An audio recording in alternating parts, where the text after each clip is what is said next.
ਵਾਹਿਗੁਰੂ ਜੀ ਕਾ ਖਾਲਸਾ ਵਾਹਿਗੁਰੂ ਜੀ ਕੀ ਫਤਿਹ। अस्सलाम वालेकुम आदाब बर्ज मैं हाँ तुहाडी होस्ट नीलम कौर ते मैं TV 84 ਦੇ ਸਾਰੇ ਦਰਸ਼ਕਾਂ ਤੇ ਸਰੋਤਿਆਂ ਨੂੰ ਜੀ ਆਇਆਂ ਕਹਿੰਦੀਆਂ ਪ੍ਰੋਗਰਾਮ ਸੱਚੋ ਸੱਚ ਵਿੱਚ ਜਿਹੜੇ ਇਸ ਪ੍ਰੋਗਰਾਮ ਨਾਲ ਦੇਸ਼ਾਂ ਵਿਦੇਸ਼ਾਂ ਤੋਂ ਜੁੜ ਚੁੱਕੇ ਨੇ। ਖਾਲਸਾ ਅਫੇਅਰ ਸੈਂਟਰ ਦੇ ਸੰਚਾਲਕ ਡਾਕਟਰ ਅਮਰਜੀਤ ਸਿੰਘ ਜੀ ਰੋਜ਼ਾਨਾ ਹੀ ਤਰ੍ਹਾਂ ਸਟੂਡੀਓ ਵਿੱਚ ਮੇਰੇ ਨਾਲ ਸ਼ਾਮਲ ਨੇ। ਆਓ ਉਹਨਾਂ ਨਾਲ ਮਿਲ ਕੇ ਅੱਜ ਦੇ ਅਹਿਮ ਇਸ਼ੂਜ਼ ਉੱਪਰ ਉਹਨਾਂ ਤੋਂ ਉਹਨਾਂ ਦਾ ਤਬਸਰਾ ਜਾਣਦੇ ਹਾਂ। ਜੀ ਡਾਕਟਰ ਸਾਹਿਬ ਵਾਹਿਗੁਰੂ ਜੀ ਕਾ ਖਾਲਸਾ ਵਾਹਿਗੁਰੂ ਜੀ ਕੀ ਫਤਿਹ।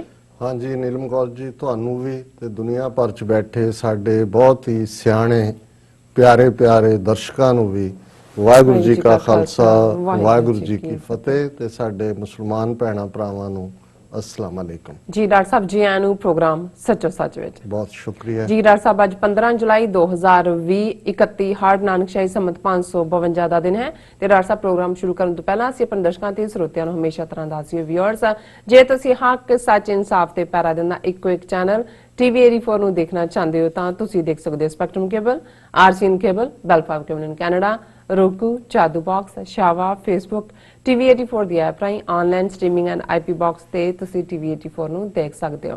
ਵਿਊਅਰਸ ਜੇ ਤੁਸੀਂ TV 84 ਨਾਲ ਜਾਂ ਪ੍ਰੋਗਰਾਮ ਸੱਚੋ ਸੱਚ ਨਾਲ Facebook ਰਾਹੀਂ ਜੁੜੇ ਤਾਂ ਇਸ ਨੂੰ ਵੱਧ ਤੋਂ ਵੱਧ ਲਾਈਕ ਕਰੋ ਤੇ ਸ਼ੇਅਰ ਕਰੋ ਅਤੇ ਨਾਲ ਹੀ YouTube ਤੇ ਸਬਸਕ੍ਰਾਈਬ ਵੀ ਕਰੋ। ਇਹ ਵੀ ਦੱਸ ਦਿਓ ਕਿ ਤੁਸੀਂ TV 84 ਦੀ ਐਪ ਨੂੰ Android ਐਂਡ App Store ਤੇ ਡਾਊਨਲੋਡ ਕਰਕੇ ਜੋ TV 84 ਦੀ ਲਾਈਵ ਸਟ੍ਰੀਮ ਹੈ ਉਸ ਨੂੰ ਤੁਸੀਂ 24 ਆਵਰਸ ਦੇਖ ਸਕਦੇ ਹੋ।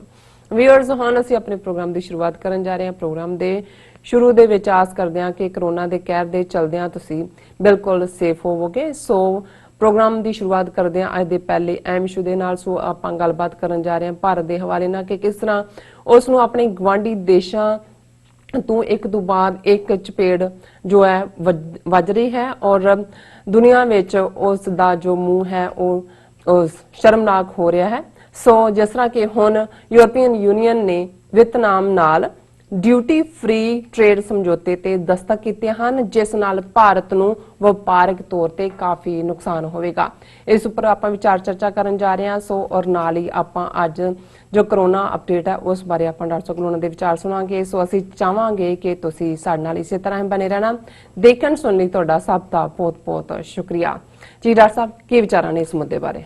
ਦੇਖੋ ਹਲਕੇ ਫੁਲਕੇ ਅੰਦਾਜ਼ ਜੇ ਸੀਰੀਅਸ ਗੱਲ ਤੋਂ ਪਹਿਲਾਂ ਆਪਣਾ ਪ੍ਰਗਟਾਵਾ ਕਰੀਏ ਤਾਂ ਬਿਹਤਰ ਹੈ। ਕੱਲ ਮੈਂ ਆਪਣੀ ਬਿਗਨਿੰਗ ਵਾਲੀ ਗ੍ਰੀਟਿੰਗ ਦੇ ਵਿੱਚ ਪਿਆਰੇ ਪਿਆਰੇ ਲਫ਼ਜ਼ ਕਹਿਣਾ ਭੁੱਲ ਗਿਆ ਸੀ ਦਰਸ਼ਕਾਂ ਲਈ ਤੇ ਸਾਡੇ ਇੱਕ ਦਰਸ਼ਕ ਵੀਰ ਨੇ ਕਿਹਾ ਜੀ ਅੱਜ ਤੁਸੀਂ ਸਾਨੂੰ ਪਿਆਰੇ ਪਿਆਰੇ ਨਹੀਂ ਕਿਹਾ ਔਰ ਨਾਲ ਦੀ ਨਾਲ ਦੂਸਰੇ ਸਾਡੇ ਦਰਸ਼ਕ ਵੀਰ ਨੇ ਜਵਾਬ ਦਿੱਤਾ ਕਿ ਤੁਸੀਂ ਹੋ ਹੀ ਪਿਆਰੇ ਤੁਸੀਂ ਸਮਝ ਲਓ ਕਿ ਤੁਸੀਂ ਪਿਆਰੇ ਹੀ ਹੋ। ਸੋ ਅਸੀਂ ਆਪਣੇ ਸਾਰੇ ਹੀ ਪਿਆਰੇ ਪਿਆਰੇ ਦਰਸ਼ਕਾਂ ਦਾ ਜਿਹੜੇ ਪ੍ਰੋਗਰਾਮ ਦੇ ਨਾਲ ਜੁੜੇ ਵੀ ਹੋਏ ਨੇ ਬਹੁਤ ਵੱਡੀ ਗਿਣਤੀ ਦੇ ਵਿੱਚ ਸਾਡੇ ਜਿਹੜੇ ਫੁੱਲ ਸ਼ੋਅ ਹੁੰਦਾ ਹੈ ਉਸ ਦੇ ਵਿਊਅਰ ਔਰ ਮੈਨੂੰ ਚੰਗਾ ਲੱਗਦਾ ਹੈ ਜਦੋਂ ਉਸ ਦੇ ਉੱਤੇ ਸਾਡੇ ਵੀਰ ਭੈਣਾਂ ਜਿਹੜੇ ਨੇ ਉਹ ਆਪਣੇ ਵਿਊ ਵੀ ਦਿੰਦੇ ਨੇ ਕਮੈਂਟ ਵੀ ਕਰਦੇ ਨੇ ਔਰ ਅਸੀਂ ਸਭ ਦਾ ਸ਼ੁਕਰੀਆ ਅਦਾ ਕਰਦੇ ਹਾਂ। ਕੱਲ ਕਿਉਂਕਿ ਅਸੀਂ ਚਾਬਹਾਰ ਪੋਰਟ ਦੇ ਉੱਤੇ ਜਿਹੜਾ ਕਿ Iran Pakistan relationship Iran China Iran India ਔਰ ਇਹ ਸਾਰੇ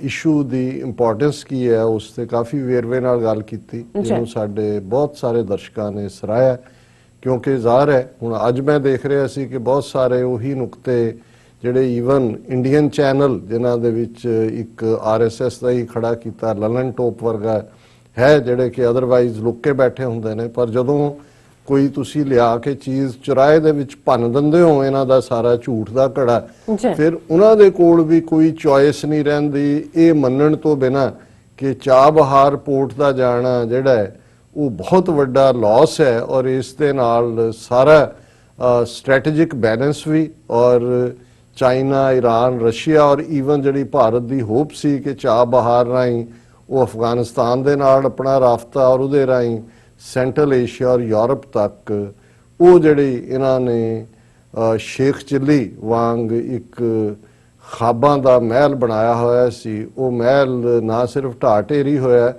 ਉਸ ਦੀਆਂ ਇੱਟਾਂ ਵੀ ਜਿਹੜੀਆਂ ਨੇ ਉਹ ਮਿੱਟੀ ਦੇ ਵਿੱਚ ਬਦਲ ਗਈਆਂ ਔਰ ਮੈਂ ਦੇਖਦਾ ਵੀ ਕੁਝ ਗੱਲਾਂ ਜਿਹੜੀਆਂ ਸਿਆਣਿਆਂ ਦੀਆਂ ਕਹੀਆਂ ਹੋਈਆਂ ਜਿਵੇਂ ਇੱਕ ਸਾਡੇ ਉਸ ਖਿੱਤੇ 'ਚ ਵੀ ਸ਼ਾਇਦ ਦੁਨੀਆ 'ਚ ਵੀ ਇਹ ਹੋਏਗੀ ਕਿ ਭਾਈ ਜਦੋਂ ਮਾੜੇ ਦਿਨ ਆਉਂਦੇ ਨੇ ਉਦੋਂ ਪਰਛਾਵਾਂ ਵੀ ਸਾਥ ਛੱਡ ਜਾਂਦਾ ਹਾਲਾਂ ਇਹ ਤਾਂ ਹੁੰਦਾ ਹੈ ਕਿ ਭਾਈ ਜਦੋਂ ਧੁੱਪ ਢਲਦੀ ਹੈ ਪਰਛਾਵਾਂ ਜਿਹੜਾ ਹੈ ਉਹ ਘਟਣਾ ਸ਼ੁਰੂ ਹੁੰਦਾ ਹੈ ਨਾ। ਲੇਕਿਨ ਇਸ ਗੱਲ ਦੇ ਵਿੱਚ ਬੜੀ ਅਹਿਮੀਅਤ ਹੈ ਕਿ ਭਾਈ ਜਦੋਂ ਮਾੜੇ ਦਿਨ ਆਉਂਦੇ ਨੇ ਤੇ ਪਰਛਾਵਾਂ ਵੀ ਸਾਥ ਛੱਡ ਜਾਂਦਾ। ਮਤਲਬ ਇਹ ਹੁੰਦਾ ਹੈ ਵੀ ਜਿਨ੍ਹਾਂ ਨੂੰ ਤੁਸੀਂ ਬਹੁਤ ਟਰਸਟਵਰਦੀ ਕਹਿੰਦੇ ਹੋ ਜਾਂ ਜਿਹੜੇ ਤੁਹਾਡੇ ਨਾਲ ਪਰਛਾਵੇਂ ਵਾਂਗ ਹੁੰਦੇ ਨੇ, ਜਿਨ੍ਹਾਂ ਦੇ ਨਾਲ ਤੁਸੀਂ ਜਿਨ੍ਹਾਂ ਦੇ ਇੱਕ ਹੋਰ ਹੁੰਦਾ ਹੈ ਕਿ ਜਿਨ੍ਹਾਂ ਦੇ ਮੂੰਹ ਚੋਂ ਜੂਠੀ ਕੱਢ ਕੇ ਖਾਂਦੇ ਹੋ। ਪਰਛਾਵੇਂ ਵਾਂਗ ਤਾਂ ਉਹੀ ਨਾਲ ਹੁੰਦਾ ਹੈ ਜਿਹੜਾ ਤੁਹਾਡੇ ਹਰ ਭੇਦ ਤੋਂ ਜਾਣੂ ਹੈ, ਤੁਹਾਡੇ ਦੁੱਖ ਸੁੱਖ ਦਾ ਸਾਥੀ ਹੈ।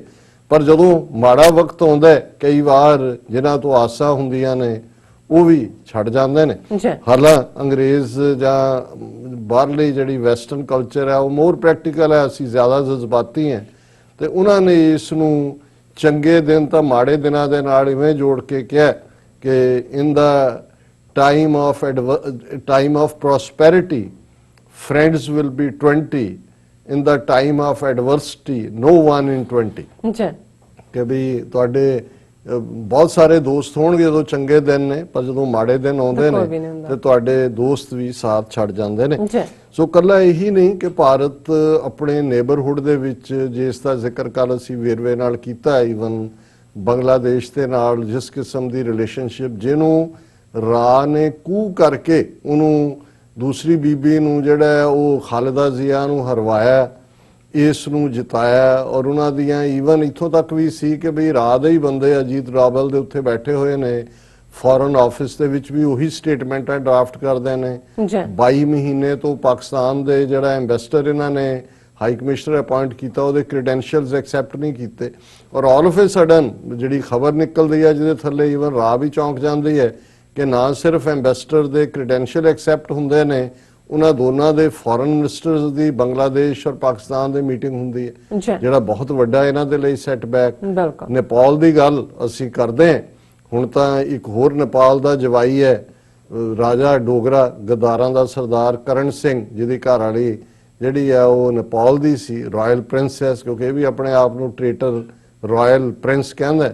ਹੁਣ ਉਹਨਾਂ ਦਾ ਰੌਲਾ ਪੈ ਗਿਆ ਕਿਉਂਕਿ PM ਮਿਸਟਰ ਓਲੀ ਸ਼ਰਮਾ ਨੇ ਨੇਪਾਲ 'ਚ ਕਿਹਾ ਕਿ ਜੀ ਇਹ ਤਾਂ ਰਾਮਚੰਦਰ ਹੀ ਸਾਡਾ ਹੈ। ਮੈਂ ਹੁਣ ਉਹ ਅਸੀਂ ਇੱਕ ਸੈਗਮੈਂਟ 'ਚ ਡਿਸਕਸ ਕਰਾਂਗੇ ਕਿ ਵੀ ਹੁਣ ਜਿਹੜਾ CA ਇਹਨਾਂ ਨੇ ਲਿਆਂਦਾ ਹੈ, ਸਿਟੀਜ਼ਨਸ਼ਿਪ ਅਮੈਂਡਮੈਂਟ ਐਕਟ, ਇਹ ਤਾਂ ਰਾਮ ਜੀ ਦੀ ਸਿਟੀਜ਼ਨਸ਼ਿਪ ਡਿਸਪਿਊਟਡ ਹੋ ਗਈ ਕਿ ਭਾਈ ਉਹ ਇੰਡੀਅਨ ਨੇ, ਨੇਪਾਲੀ ਨੇ, ਤੇ ਜੇ ਹੁਣ CA ਪਾਸ ਕਰ ਦਿੱਤਾ ਹੈ, ਵੈਦਰ ਹੁਣ ਰਾਮ ਜੀ ਨੂੰ ਇੰਡੀਆ ਦੀ ਸਿਟੀਜ਼ਨਸ਼ਿਪ ਵੀ ਦੇਣਗੇ ਕਿ ਨਹੀਂ, ਇਹ ਵੀ ਇੱਕ ਇਸ਼ੂ ਆ ਗਿਆ। ਸੋ ਕਹਿਣ ਦਾ ਮਤਲਬ ਹੈ ਕਿ ਨੇਪਾਲ ਵੀ ਇਕੱਲਾ ਹੱਥੋਂ ਹੀ ਨਹੀਂ ਗਿਆ, ਉਹ ਇਹਨਾਂ ਨੂੰ ਇਹ ਕਹਿ ਰਹੇ ਨੇ ਕਿ ਤੁਸੀਂ ਸਾਡੀ ਸਾਰੀ ਹਿਸਟਰੀ ਕਲਚਰ ਸਾਡਾ ਖੋਣ ਦੀ ਕੋਸ਼ਿਸ਼ ਕਰ ਰਹੇ ਹੋ, ਤੁਹਾਡੇ ਪੱਲੇ ਤਾਂ ਕੁਝ ਵੀ ਨਹੀਂ ਹੈ, ਅਸੀਂ ਸਭ ਕੁਝ ਨੇਪਾਲ 'ਚ ਹੀ ਹੈ। ਔਰ ਈਵਨ ਭੂਟਾਨ ਦੇ ਨਾਲ ਵੀ ਜਿਹੜੀ ਇਹਨਾਂ ਦੀਆਂ ਟਰਬਲਸ ਨੇ ਉਹ ਸ਼ੁਰੂ ਹੋ ਗਈਆਂ, ਹਾਲਾਂਕਿ ਕਿਉਂਕਿ ਉਹਨਾਂ ਦੀ ਫੋਰਨ ਪਾਲਿਸੀ ਦਾ ਕੰਟਰੋਲ ਹੀ ਇੰਡੀਆ ਨੇ ਲਿਆ ਹੋਇਆ ਆਪਣੇ ਕੋਲ, ਉਹਨਾਂ ਦਾ ਕੋਈ ਜਿਹੜਾ ਸਫਾਰਤੀ ਜਾਂ ਐਂਬੈਸਡਰ ਲੈਵਲ ਤੇ ਡਿਪਲੋਮੈਟਿਕ ਰਿਲੇਸ਼ਨਸ਼ਿਪ ਨਹੀਂ ਹੈ ਚਾਈਨਾ ਨਾਲ। ਲੇਕਿਨ ਜਿਹੜੀਆਂ ਅੰਦਰੂਨੀ ਖਬਰਾਂ ਨੇ ਉਹ ਵੀ ਤਿਲ ਮਿਲਾ ਰਿਹਾ ਕਿ ਭਾਈ ਮੈਂ ਇਹਦੇ ਸ਼ਿਕੰਜੇ ਚੋਂ ਕਿਵੇਂ ਨਿਕਲਾਂ। ਹੁਣ ਇਸ ਸਾਰੇ ਦੌਰੇ 'ਚ ਜਿੱਥੇ ਕਿ ਸਾਊਥ ਏਸ਼ੀਆ, ਸਾਰਕ ਔਰ ਚਾਈਨਾ ਦੇ ਹਵਾਲੇ ਨਾਲ ਗੱਲਬਾਤ ਉਸੇ ਤਨਖਾਹ ਤੇ ਕੰਮ ਕਰਨਾ, ਉਹ ਵੀ ਇੱਕ ਦੌਰ ਜਿਹੜਾ ਗੱਲਬਾਤ ਦਾ ਕੱਲ ਸੀ, ਜਿਹਦੇ 'ਚ ਭਾਰਤ ਦੇ ਲੈਫਟੀਨੈਂਟ ਜਨਰਲ, ਉਹਨਾਂ ਦੇ ਮੇਜਰ ਜਨਰਲ ਪਹਿਲਾਂ ਹੀ ਨਜ਼ਰ ਆ ਜਾਂਦਾ ਹੈ ਡਿਸਪੈਰਿਟੀ, ਕਿ ਉਹਨੂੰ ਅਸੀਂ ਦੂਸਰੇ ਸੈਗਮੈਂਟ 'ਚ ਡਿਸਕਸ ਕਰਾਂਗੇ ਕਿ ਕਿਵੇਂ ਜਿਹੜੀ ਹੈ ਗੱਲਬਾਤ ਠੀਕ ਹੈ, ਗੱਲਬਾਤ ਕਰੋ, ਲੇਕਿਨ ਜਿਵੇਂ ਸਾਡਾ ਉਹ ਪੰਜਾਬੀ ਦਾ ਅਖਾਣ ਹੈ, ਪੰਚਾਂ ਦਾ ਕਿਆ ਸਿਰ ਮੱਥੇ, ਪਰਨਾਲਾ ਉੱਥੇ ਦਾ ਉੱਥੇ, ਕਿ ਭਾਈ ਠੀਕ ਹੈ ਗੱਲ ਕਰ ਰਹੇ ਹਾਂ, ਗੱਲ ਕਰ ਰਹੇ ਸੀ, ਗੱਲ ਕਰਦੇ ਰਹਾਂਗੇ, ਪਰ ਜੋ ਸਾਡਾ ਉਹ ਸਾਡਾ, ਜੋ ਤੁਹਾਡੇ ਕੋਲ ਹੈ ਦੱਸੋ ਉਹਦੇ ਤੇ ਤੁਸੀਂ ਸਾਨੂੰ ਕੀ ਦਿੰਦੇ ਹੋ। ਲੇਕਿਨ ਜਿਹੜਾ ਮੈਂ ਇਸ਼ੂ ਅੱਜ, ਕਿਉਂਕਿ ਜਦੋਂ ਅਸੀਂ ਯੂਰਪੀਅਨ ਯੂਨੀਅਨ ਦੇ ਹਵਾਲੇ ਨਾਲ ਗੱਲ ਕਰਦੇ ਹਾਂ, ਯੂਰਪੀਅਨ ਯੂਨੀਅਨ ਇੱਕ ਉਹ ਕਨਸੈਪਟ ਸੀ ਜਿਹਨੂੰ ਕਦੇ ਬੇਸ਼ੱਕ ਬ੍ਰਿਟਨ ਨੇ ਵੀ ਲੈਟ ਡਾਊਨ ਕੀਤਾ ਔਰ ਉਹ ਨਿਕਲ ਗਿਆ ਉਹਦੇ ਚੋਂ, ਹਾਲਾਂ ਉਹਨਾਂ ਦੀ ਅਫੀਸ਼ੀਅਲ ਗੱਲਬਾਤ ਤਾਂ ਚੱਲ ਰਹੀ ਹੈ, ਪਰ ਮੈਨੂੰ ਹਮੇਸ਼ਾ ਇਹ ਲੱਗਦਾ ਸੀ ਕਿ ਵੀ ਇਹ ਯੂਰਪੀਅਨ ਯੂਨੀਅਨ ਜਿਹਦੇ 'ਚ 27 ਦੇਸ਼ ਉਹਦੇ ਮੈਂਬਰ ਨੇ, ਇਹ ਇੱਕ ਮਾਡਲ ਹੈ ਜਿਹੜਾ ਸਾਊਥ ਏਸ਼ੀਆ ਦੇ ਵਿੱਚ ਐਪਲੀਕੇਬਲ ਹੋਏਗਾ ਕਿਸੇ ਵੇਲੇ, ਜਦੋਂ ਇਹ ਹੈਜੇਮਨੀ ਜਿਹੜਾ ਗਲਬਾ ਹੈ ਬ੍ਰਾਹਮਣਵਾਦ ਦਾ, ਇਹ ਟੁੱਟੇਗਾ ਦਿੱਲੀ ਤਖਤ ਤੋਂ। ਜਿਹੜੀਆਂ ਵਿਦਿਨ 8-10 ਅੱਡ ਨੈਸ਼ਨੈਲਿਟੀਜ਼ ਨੇ, ਨਾਰਥ ਈਸਟ ਦੀਆਂ ਜਾਂ ਇੱਧਰ ਖਾਲਿਸਤਾਨ, ਕਸ਼ਮੀਰ ਔਰ ਨਾਗਾਲੈਂਡ, ਮਨੀਪੁਰ, ਮਿਜ਼ੋਰਮ, ਔਰ ਇਹ ਸਾਰੇ ਅੱਡ यूनिट्स बन जाएंगे, इंडिपेंडेंट सॉवरन यूनिट्स होणगीਆਂ और फिर ਅਸੀਂ ਸਾਊਥ ਏਸ਼ੀਆ ਦੇ ਸਾਰੇ ਹੀ ਇਹ ਜਿਹੜੀਆਂ ਅੱਡ-ਅੱਡ 10-12 ਜਿਹੜੀਆਂ ਨੈਸ਼ਨੈਲਿਟੀਜ਼ ਨੇ ਔਰ ਆਲਰੇਡੀ 6-7 ਐਗਜ਼ਿਸਟਿੰਗ ਮੁਲਕ ਨੇ, ਅਸੀਂ ਇਸ ਕਿਸਮ ਦੇ ਸਮਝੌਤੇ ਕਰਾਂਗੇ ਤਾਂ ਕਿ ਸਬ ਕੰਟੀਨੈਂਟ ਦੇ ਵਿੱਚ ਜਿਹਨੂੰ ਇੰਡੀਆ ਨੇ ਜਿਹਦੇ ਤੇ ਦਾਅਵਾ ਜਤਾ ਕੇ ਬਦੋ-ਬਦੀ ਇੰਡੀਅਨ ਸਬ ਕੰਟੀਨੈਂਟ, ਸਾਡੇ ਵੀ ਇੰਡੀਅਨ ਸਬ ਕੰਟੀਨੈਂਟ ਕਹਿਣੇ, ਮੈਂ ਕਹੀ ਪਾਕਿਸਤਾਨੀ ਜਰਨਲਿਸਟ ਨੂੰ ਵੀ ਜਾਂ ਉਹਨਾਂ ਦੇ ਡਿਪਲੋਮੈਟਸ ਨੂੰ ਵੀ ਦੇਖਦਾ, ਇਹ ਠੀਕ ਨਹੀਂ ਹੈ। ਉਹ ਸਬ ਕੰਟੀਨੈਂਟ ਹੈ, ਅਸੀਂ ਸਾਊਥ ਏਸ਼ੀਆ ਕਹਿ ਦਈਏ, ਨੈਵਰ ਸੇ ਇੰਡੀਅਨ ਸਬ ਕੰਟੀਨੈਂਟ। ਸੋ ਅਸੀਂ ਇਹ ਸਮਝਦੇ ਹਾਂ ਕਿ ਉਸ ਸਬ ਕੰਟੀਨੈਂਟ ਦੇ ਫਿਰ ਜਿਹੜੇ ਦੇਸ਼ ਨੇ ਉਹ ਆਪਸੀ ਕਰਕੇ, ਤੇ ਕਿਉਂਕਿ ਯੂਰਪੀਅਨ ਯੂਨੀਅਨ ਇੱਕ ਮਾਡਲ ਦੇ ਤੌਰ ਤੇ ਉਭਰਿਆ ਕਿ ਤੁਸੀਂ ਵਿਦਨ ਸੋਵਰਨ ਹੋ ਪਰ ਫ੍ਰੀ ਟ੍ਰੇਡ ਹੈ, ਆਣ ਜਾਣ ਹੈ, ਦੂਸਰਾ ਤੀਸਰਾ ਹੈ। ਔਰ ਕਿਉਂਕਿ ਯੂਰਪ ਨੇ ਵੀ ਇਸ ਮਾਡਲ ਦੇ ਉੱਤੇ ਹੀ ਕਿ ਭਾਈ ਸਾਡਾ ਇੱਕ ਜਿਹੜਾ ਯੂਰਪੀਅਨ ਕੰਟੀਨੈਂਟ ਹੈ ਉਹਨਾਂ ਦਾ ਇੱਕ ਆਪਣਾ ਕਲਚਰ, ਆਪਣੀ ਤਹਿਜ਼ੀਬ ਹੈ, ਜ਼ਬਾਨਾਂ ਵੱਖਰੀਆਂ ਨੇ, ਚਲੋ ਸੋਵਰਨਿਟੀ ਵੀ ਹੋ ਗਈ, ਉਹ ਹੋਏਗਾ। ਔਰ ਯੂਰਪੀਅਨ ਯੂਨੀਅਨ ਉਹਨਾਂ ਦੀ ਆਪਣੀ ਕਰੰਸੀ ਵੀ ਔਰ ਆਪਣੀ ਉਹਨਾਂ ਦੀ ਪਾਰਲੀਮੈਂਟ ਵੀ ਹੈ, ਯੂਰਪੀਅਨ ਕੋਰਟ ਵੀ ਵੱਖਰਾ ਹੈ। ਹੁਣ ਕਿਉਂਕਿ ਯੂਰਪੀਅਨ ਯੂਨੀਅਨ ਜਿਹੜੀ ਹੈ ਉਹ ਵੀ ਸਰਵਾਈਵ ਕਰਨ ਦੀ ਕੋਸ਼ਿਸ਼ ਕਰ ਰਹੀ ਹੈ, ਸੋ ਉਹਨਾਂ ਨੇ ਭਾਰਤ ਦੇ ਸਾਈਜ਼ ਨੂੰ ਦੇਖਦੇ ਆ ਜਾਂ ਉਹਨਾਂ ਦੀ ਜਿਹੜਾ ਟ੍ਰੇਡ ਸਮਝੌਤਾ ਜਾਂ ਦੂਜਾ ਇਹ ਸਾਰੇ ਨੂੰ ਰੱਖਦੇ ਆ, ਉਹਨਾਂ ਦੇ ਨਾਲ ਉਹਨਾਂ ਨੇ ਇੱਕ ਯੂਰਪੀਅਨ ਯੂਨੀਅਨ ਇੰਡੀਆ ਸਮਿਟ ਜਿਹਦੀ 15th ਇਹ ਕੱਲ ਇਸ ਦੀ ਮੀਟਿੰਗ ਸੀ, ਜਿਹੜੀ ਜ਼ਾਹਰ ਹੈ ਵਰਚੁਅਲੀ ਹੁੰਦੀ ਹੈ ਔਰ ਇੰਡੀਆ ਦੇ ਨੂੰ ਹੀ ਇੰਡੀਆ ਸਪੈਸੀਫਿਕ ਹੋਣ ਕਰਕੇ ਇੰਡੀਅਨ ਪ੍ਰਾਈਮ ਮਿਨਿਸਟਰ ਉਹਨੂੰ ਜਿਹੜਾ ਕਾਈਂਡ ਆਫ ਇਨੋਗਰੇਟ ਕਰਦਾ ਔਰ ਮੋਦੀ ਨੇ ਇਸ ਦੇ ਉੱਤੇ ਗੱਲਬਾਤ ਕੀਤੀ।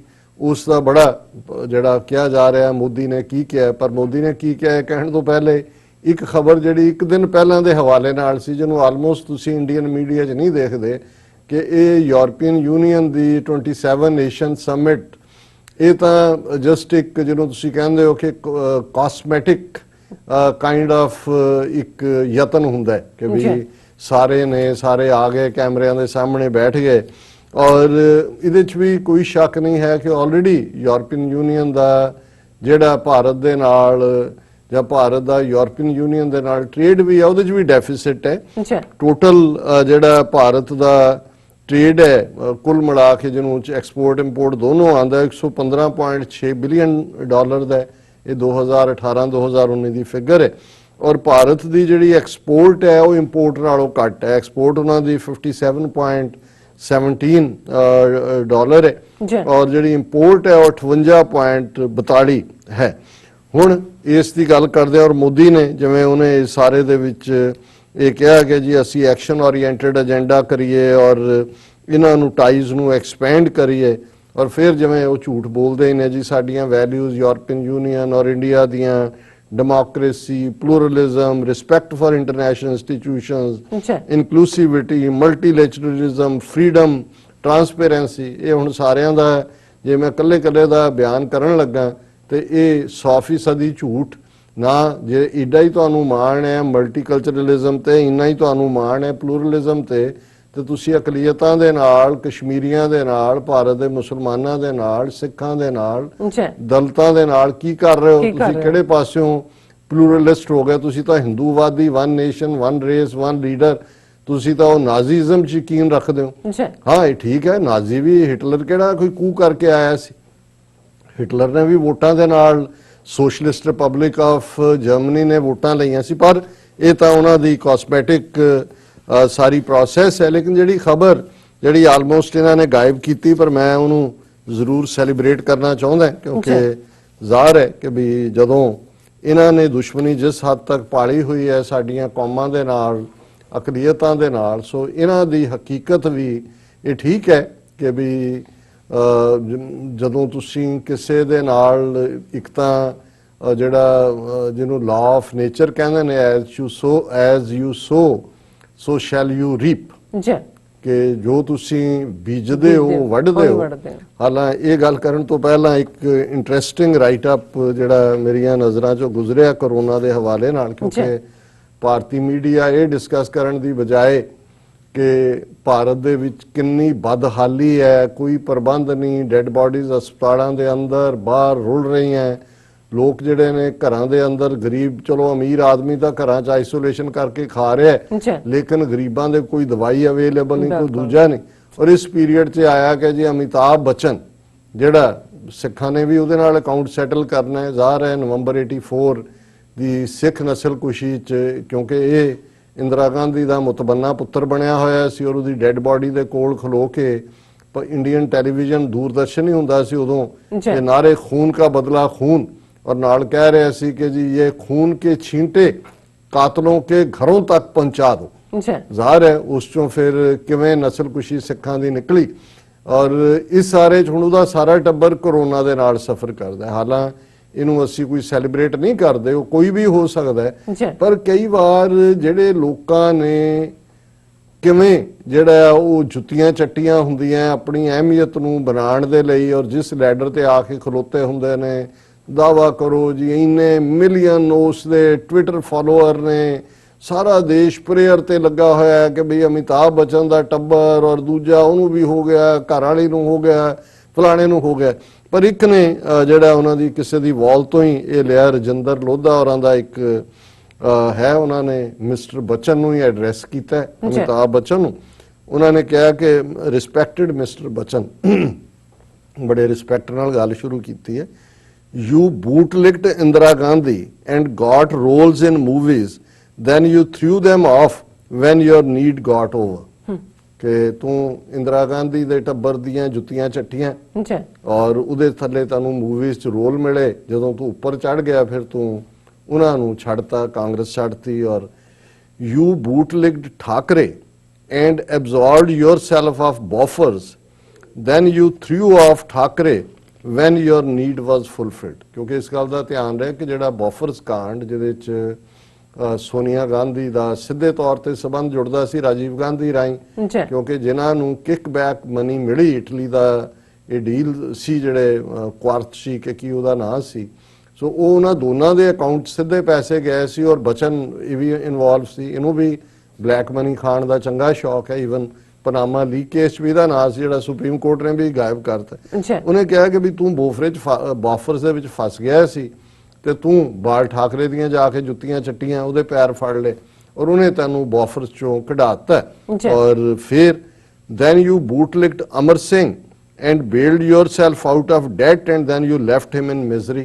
ਇਹ ਅਮਰ ਸਿੰਘ ਸੋਸ਼ਲਿਸਟ ਪਾਰਟੀ ਦਾ, ਮੁਲਾਇਮ ਸਿੰਘ ਯਾਦਵ ਦਾ ਰਾਈਟ ਹੈਂਡ ਮੈਨ ਸੀ, ਸ਼ੌਕੀਨ ਸੀ ਐਕਟਰਸ ਐਕਟਰੈਸਿਸ ਦਾ, ਉਹਨਾਂ ਨੂੰ ਯੂਪੀ ਲਿਆ ਕੇ ਕਰਦਾ ਵੀ ਸੀ। ਔਰ ਇਹਦੀ ਘਰ ਵਾਲੀ ਵੀ, ਇਹ ਵੀ ਉਹਦੇ ਖਾਸਮ ਖਾਸ ਸੀ ਔਰ ਹਮੇਸ਼ਾ ਹੀ ਉਹਨੇ ਇਹਦਾ ਕਰਜ਼ਾ ਕੁਰਜ਼ਾ ਵੀ ਚੁਕਾਇਆ, ਜਿਹੜੀ ਲੁੱਟਮਾਰ ਉਹ ਯੂਪੀ 'ਚ ਕਰਦਾ ਰਿਹਾ, ਉਹਦੇ 'ਚੋਂ ਵੀ ਇਹਨੂੰ ਹਿੱਸਾ ਦਿੱਤਾ। ਉਹਨੇ ਕਿਹਾ ਵੀ ਤੂੰ ਅਮਰ ਸਿੰਘ ਨੂੰ ਵੀ, ਉਹਨੇ ਤੈਨੂੰ ਤੇਰੇ ਕਰਜ਼ੇ ਤੋਂ ਕੱਢਿਆ ਇਹਨੇ, ਕਿਉਂਕਿ ਮੇਰੇ ਖਿਆਲ ਸਟਾਰ ਟੀਵੀ ਕਿ ਕੀ ਸ਼ੁਰੂ ਕੀਤਾ ਸੀ ਜਾਂ ਜ਼ੀ, ਉਹਦੀ ਬਹੁਤ ਕਰਜ਼ਾਈ ਹੋ ਗਿਆ ਸੀ, ਹੋਰ ਵੀ ਫਸ ਗਿਆ ਸੀ ਕਈ ਮਾਮਲੇ।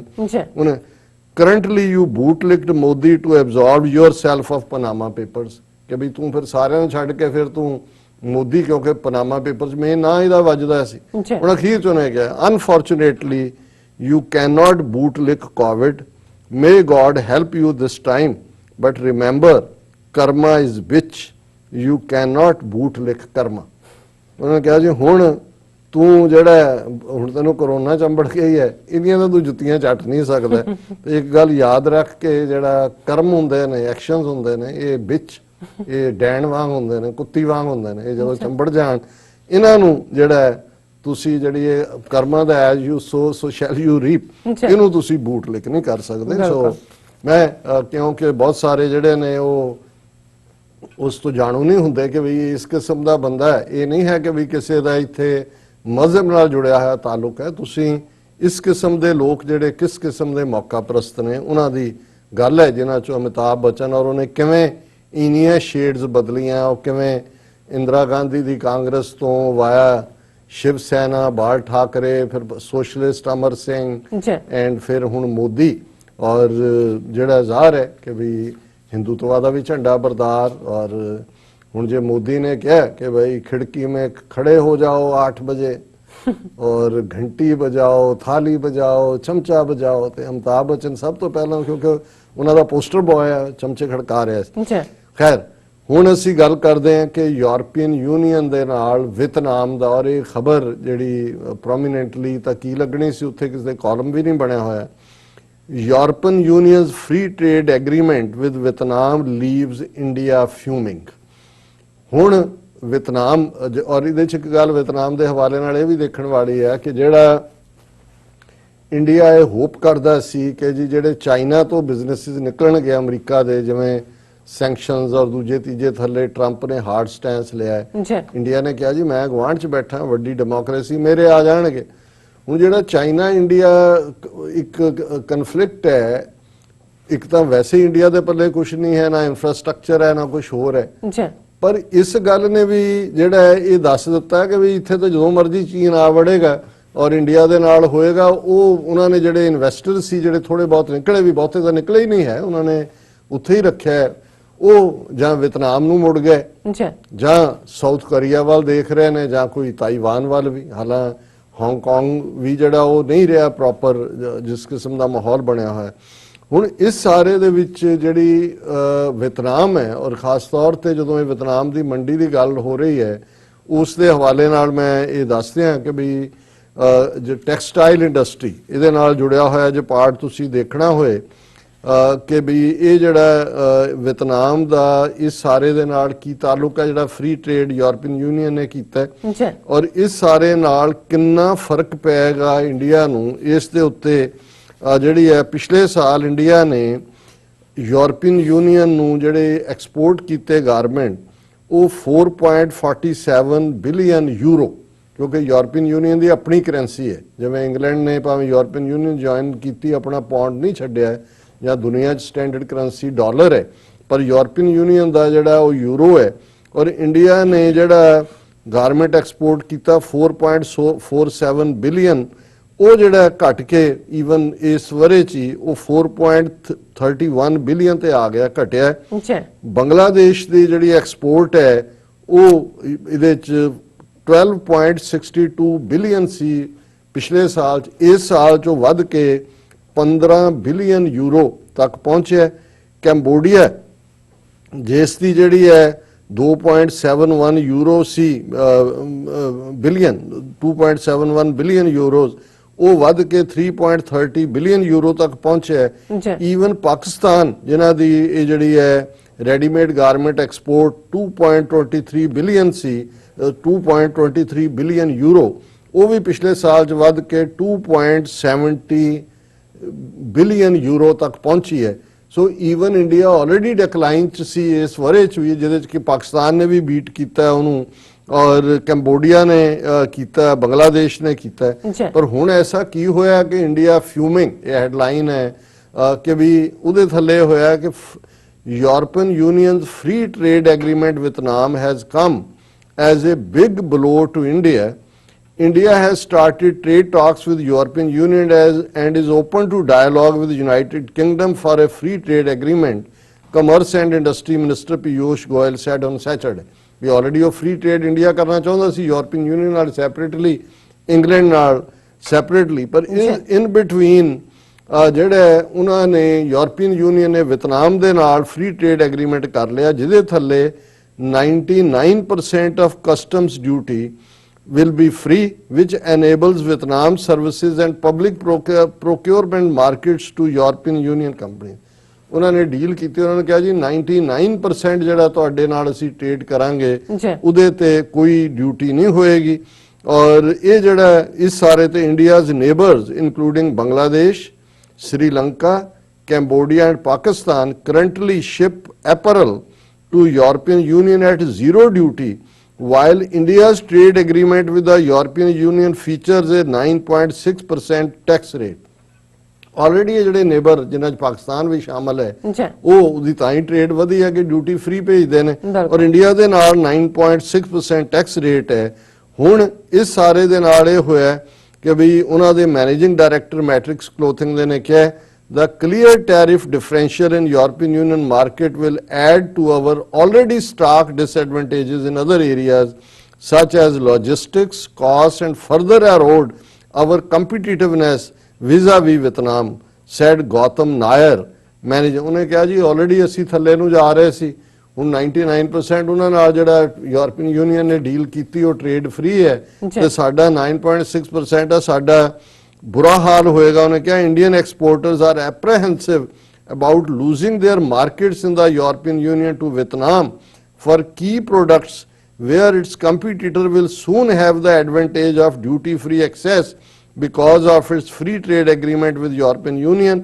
और उन्होंने कहा कि भाई इस सारे दे थले असी तो बहुत थले जावांगे और असी गवर्नमेंट ऑफिशियल ने कहा we are ready to talk with European Union whenever it shows interest। So कुल मिला के मैं समझदा भी ये ਭਾਰਤ ਦੀ ਮੰਦਹਾਲੀ ਬਿਆਨ ਕਰ ਰਿਹਾ ਹੈ ਕਿ ਈਵਨ ਛੋਟਾ ਜਿਹਾ ਮੁਲਕ ਵਿਤਨਾਮ ਉਹਨੇ ਯੂਰਪੀਅਨ ਯੂਨੀਅਨ ਨੂੰ ਇੰਪ੍ਰੈਸ ਕੀਤਾ। ਉਹਨਾਂ ਨੇ ਕਿਹਾ ਜੀ ਅਸੀਂ ਬਿਲਕੁਲ ਖੁੱਲੇ ਔਰ ਉਹਨਾਂ ਨੇ ਅਵਾਰਡ ਕਰ ਦਿੱਤਾ ਕਿ ਫ੍ਰੀ ਟ੍ਰੇਡ। ਔਰ ਭਾਰਤ ਜਿਹੜਾ ਆਲਰੇਡੀ ਪਿਛਲੇ ਸਾਲ ਥੱਲੇ ਨੂੰ ਗਿਆ, ਇਹ ਇਹਨਾਂ ਦਾ ਇੰਟਰਨੈਸ਼ਨਲ ਇਮੇਜ ਹੈ ਕਿ ਜੀ ਅਸੀਂ ਸੁਪਰ ਪਾਵਰ ਬਣ ਗਏ, ਸਾਡੇ ਉਹ ਵੀ ਦੋਸਤ ਬਣ ਗਏ, ਇਹ ਵੀ ਦੋਸਤ ਬਣ ਗਏ। ਔਰ ਹਾਲਾਤ ਜੋ ਉੱਥੇ ਨੇ ਜਿਵੇਂ ਕਰੋਨਾ ਦੇ ਹਵਾਲੇ ਨਾਲ ਅਸੀਂ ਜ਼ਿਕਰ ਕੀਤਾ ਔਰ ਮੈਂ ਕਲੋਜ਼ ਕਰਨ ਤੋਂ ਪਹਿਲਾਂ ਇਹ ਦੱਸ ਦਿਆਂ ਕਿ ਭਾਰਤ ਆਲਮੋਸਟ 1 ਮਿਲੀਅਨ ਦੇ ਨੇੜੇ ਕਰੋਨਾ ਪੋਜ਼ਿਟਿਵ ਕੇਸਿਸ, ਇਹਦੇ ਬਾਵਜੂਦ ਕਿ ਬਹੁਤ ਘੱਟ ਟੈਸਟ ਹੋ ਰਹੇ ਨੇ। ਇਸ ਵੇਲੇ ਵਰਸਟ ਹਾਲਤ ਬਿਹਾਰ ਦੀ ਹੈ। ਬਿਹਾਰ ਜਿਹੜਾ ਵੱਡਾ ਸੂਬਾ, ਅੱਜ ਮੈਂ ਕਈ ਪ੍ਰੋਗਰਾਮ ਭਾਰਤੀ ਚੈਨਲਾਂ ਤੇ ਦੇਖੇ ਜਿਹੜੇ ਹਾਲਾਂ ਬੜਾ ਲੁਕੋ ਕੇ ਫੈਕਟ ਗੱਲ ਕਰ ਰਹੇ ਨੇ। ਕਹਿੰਦੇ 4 ਚੁਫੇਰੇ ਲਾਸ਼ਾਂ ਪਈਆਂ ਨੇ, ਇਹ ਤਾਂ ਜਿਹੜਾ ਡੈਥ ਰੇਟ ਦੇ ਰਹੇ ਨੇ ਤਾਂ ਕੁਝ ਵੀ ਨਹੀਂ ਹੈ। ਔਰ ਉਹਦੇ ਚ ਜਿਹੜਾ ਟੋਟਲ ਵੀ ਹੈ ਜਿਵੇਂ ਦੁਨੀਆ 'ਚ ਕੁੱਲ ਇਸ ਵੇਲੇ 13,06,05,643 ਟੋਟਲ ਕੇਸਿਸ ਨੇ, 5,84,092 ਡੈਥਸ ਨੇ। ਅਮਰੀਕਾ ਉਵੇਂ ਹੀ ਵੱਧ ਰਹੇ ਨੇ ਕੇਸ ਅਮਰੀਕਾ 'ਚ ਵੀ, 3,05,92,064 ਟੋਟਲ ਕੇਸ ਨੇ, 1,39,727 ਟੋਟਲ ਡੈਥਸ ਨੇ। ਔਰ ਇੰਡੀਆ ਜਿੱਥੇ 9,70,169 ਟੋਟਲ ਕੇਸਿਸ ਨੇ। ਸੋ ਜਦੋਂ ਅਸੀਂ ਕਿਉਂਕਿ ਪਿਛਲੇ ਕੱਲ 'ਚ ਹੀ 32,000 ਕੇਸ ਇੱਕ ਦਿਨ 'ਚ ਆਇਆ, ਸੋ ਜ਼ਾਹਰ ਹੈ ਕੱਲ ਜਦੋਂ ਅਸੀਂ ਗੱਲ ਕਰਾਂਗੇ ਤੇ ਇਹ ਨੰਬਰ ਆਲਰੇਡੀ ਮਿਲੀਅਨ ਕ੍ਰਾਸ ਕਰ ਜਾਏਗਾ। ਔਰ ਹੁਣ ਆਫੀਸ਼ੀਅਲੀ ਉਹਨਾਂ ਨੇ 24,929 ਡੈਥਸ ਮੰਨੀਆਂ ਨੇ, ਪਰ ਇਹਨੂੰ ਤੁਸੀਂ 10 ਗੁਣਾ ਮਿਲਾ ਦਿਓ, ਇੰਨੀਆਂ ਜ਼ਿਆਦਾ ਉੱਥੇ ਮੌਤਾਂ ਨੇ ਜਿਹੜੀਆਂ, ਕਿਉਂਕਿ ਮੌਤ ਉਹ ਕਾਊਂਟ ਹੁੰਦੀ ਹੈ ਜਿਹਦੇ ਤੋਂ ਪਹਿਲਾਂ ਕੋਵਿਡ-19 ਦਾ ਟੈਸਟ ਹੋਇਆ ਹੋਵੇ ਤੇ ਉਹਨੂੰ ਹੁੰਦਾ ਜੀ ਇਹ ਕੋਵਿਡ ਕਰਕੇ ਹੋਇਆ, ਟੈਸਟ ਤਾਂ ਹੋ ਹੀ ਨਹੀਂ ਰਹੇ। ਔਰ ਪਾਕਿਸਤਾਨ ਜਿਹੜਾ 12ਵੇਂ ਨੰਬਰ ਤੇ ਹੈ, 2,55,769 ਟੋਟਲ ਕੇਸਿਸ ਨੇ ਔਰ 5,386 ਡੈਥਸ ਨੇ। ਸੋ ਇਹ ਕੁੱਲ ਅਪਡੇਟ ਜੀ। ਡਾਕਟਰ ਸਾਹਿਬ ਤੁਹਾਡਾ ਬਹੁਤ ਬਹੁਤ ਸ਼ੁਕਰੀਆ, ਤੁਸੀਂ ਸਾਰੀ ਜਾਣਕਾਰੀ ਪਹਿਲੇ ਟੌਪਿਕ ਦੀ ਸਾਡੇ ਦਰਸ਼ਕਾਂ ਨਾਲ ਸਾਂਝੀ ਕੀਤੀ ਹੈ। ਸੋ ਇੱਥੇ ਲੈਣੇ ਬ੍ਰੇਕ। ਵਿਊਅਰਸ ਤੁਸੀਂ ਨਾਲ ਇਸੇ ਤਰ੍ਹਾਂ ਹੀ ਬਨੇ ਰਹਿਣਾ, ਮਿਲਦੇ ਹਾਂ ਛੋਟੇ ਜਿਹੇ ਬ੍ਰੇਕ ਤੋਂ ਬਾਅਦ।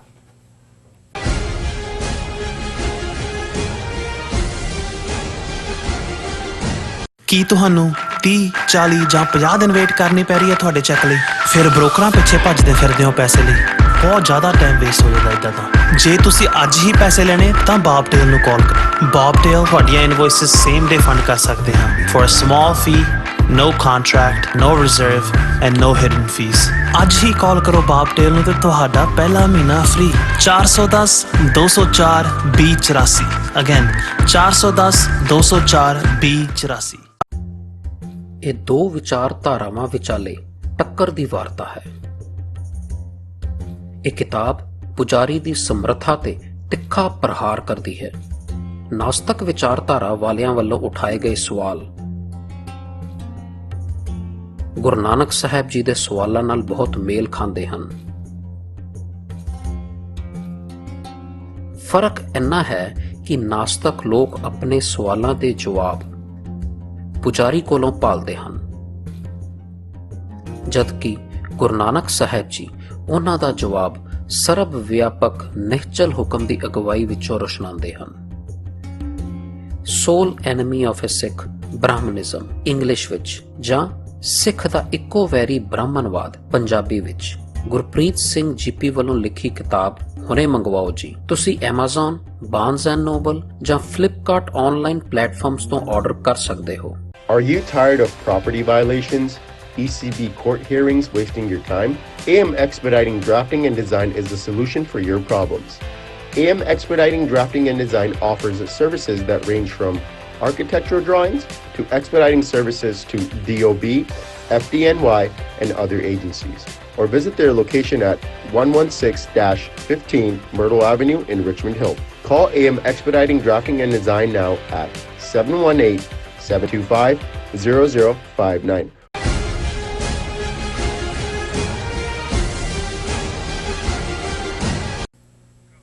ਦਰਸ਼ਕੋ, ਬ੍ਰੇਕ ਤੋਂ ਬਾਅਦ ਤੁਹਾਡਾ ਸਭ ਦਾ ਭਰਪੂਰ ਸਵਾਗਤ ਹੈ। ਸੋ ਦੂਸਰੇ ਸੈਗਮੈਂਟ ਦੇ ਵਿੱਚ ਆਪਾਂ ਦੂਸਰੇ ਅਹਿਮ ਇਸ਼ੂ ਉੱਪਰ ਗੱਲਬਾਤ ਕਰਨ ਜਾ ਰਹੇ ਹਾਂ। ਉਹ ਗੱਲਬਾਤ ਹੋਏਗੀ ਚੀਨ ਤੇ ਭਾਰਤ ਦੇ ਹਵਾਲੇ ਨਾਲ। ਸੋ ਕਿਸ ਤਰ੍ਹਾਂ ਚੀਨ ਤੇ ਭਾਰਤ ਜੋ ਵਿਚਾਲੇ ਬਾਰਡਰ ਟਕਰਾਅ ਦੇ ਜੋ ਮੁੱਦੇ ਤੇ ਦੋਹਾਂ ਫੌਜਾਂ ਦੇ ਜਰਨੈਲਾਂ ਵਿਚਕਾਰ ਜੋ ਗੱਲਬਾਤ ਹੈ ਉਸ ਦਾ ਇੱਕ ਹੋਰ ਜੋ ਦੌਰ ਹੈ ਉਹ ਖਤਮ ਹੋ ਗਿਆ ਹੈ। ਸੋ ਚੀਨ ਹੈ ਉਹ ਭਾਰਤ ਨੂੰ ਆਪਣੀਆਂ ਗੱਲਾਂ ਵਿੱਚ ਉਲਝਾ ਰਿਹਾ ਹੈ ਔਰ ਜ਼ਾਹਿਰ ਹੈ ਕਿ ਜੋ ਚੀਨ ਹੈ ਜੋ ਉਸਦੇ ਕਬਜ਼ੇ ਹੇਠਲੀ ਜਿਹੜੀ ਜ਼ਮੀਨ ਹੈ ਉਹ ਨਾ ਉਹ 1 ਇੰਚ ਛੱਡੇਗਾ ਔਰ ਨਾ ਹੀ ਉਹ ਛੱਡਣਾ ਚਾਹੁੰਦਾ ਹੈ। ਸੋ ਇਸ ਬਾਰੇ ਆਪਾਂ ਗੱਲਬਾਤ ਕਰਨ ਜਾ ਰਹੇ ਹਾਂ। ਸੋ ਅਸੀਂ ਚਾਹਾਂਗੇ ਕਿ ਤੁਸੀਂ ਸਾਡੇ ਨਾਲ ਇਸੇ ਤਰ੍ਹਾਂ ਹੀ ਬਣੇ ਰਹਿਣਾ। ਦੇਖਣ ਸੁਣਨ ਲਈ ਤੁਹਾਡਾ ਸਭ ਦਾ ਬਹੁਤ ਬਹੁਤ ਸ਼ੁਕਰੀਆ ਜੀ। ਡਾਕਟਰ ਸਾਹਿਬ, ਇਸ ਮੁੱਦੇ ਬਾਰੇ ਤੁਹਾਡੀਆਂ ਕੀ ਵਿਚਾਰਾਂ ਨੇ? ਦੇਖੋ, ਕੱਲ ਦੇ ਪ੍ਰੋਗਰਾਮ 'ਚ ਅਸੀਂ ਮੈਂਸ਼ਨ ਕੀਤਾ ਸੀ ਕਿ ਅੱਜ ਗੱਲਬਾਤ ਚੱਲ ਰਹੀ ਹੈ। ਭਾਰਤ ਦਾ ਲੈਫਟੀਨੈਂਟ ਜਨਰਲ, ਉਹਨਾਂ ਦਾ ਮੇਜਰ ਜਨਰਲ ਪਹਿਲਾਂ ਹੀ ਨਜ਼ਰ ਆ ਜਾਂਦਾ ਹੈ ਜੀ ਕਿ ਭਾਈ ਉਹਨਾਂ ਨੇ ਸਾਹਿਬ ਭੇਜਿਆ ਹੈ, ਉਹਨਾਂ ਨੇ ਅਕਾਊਂਟੈਂਟ ਭੇਜਿਆ।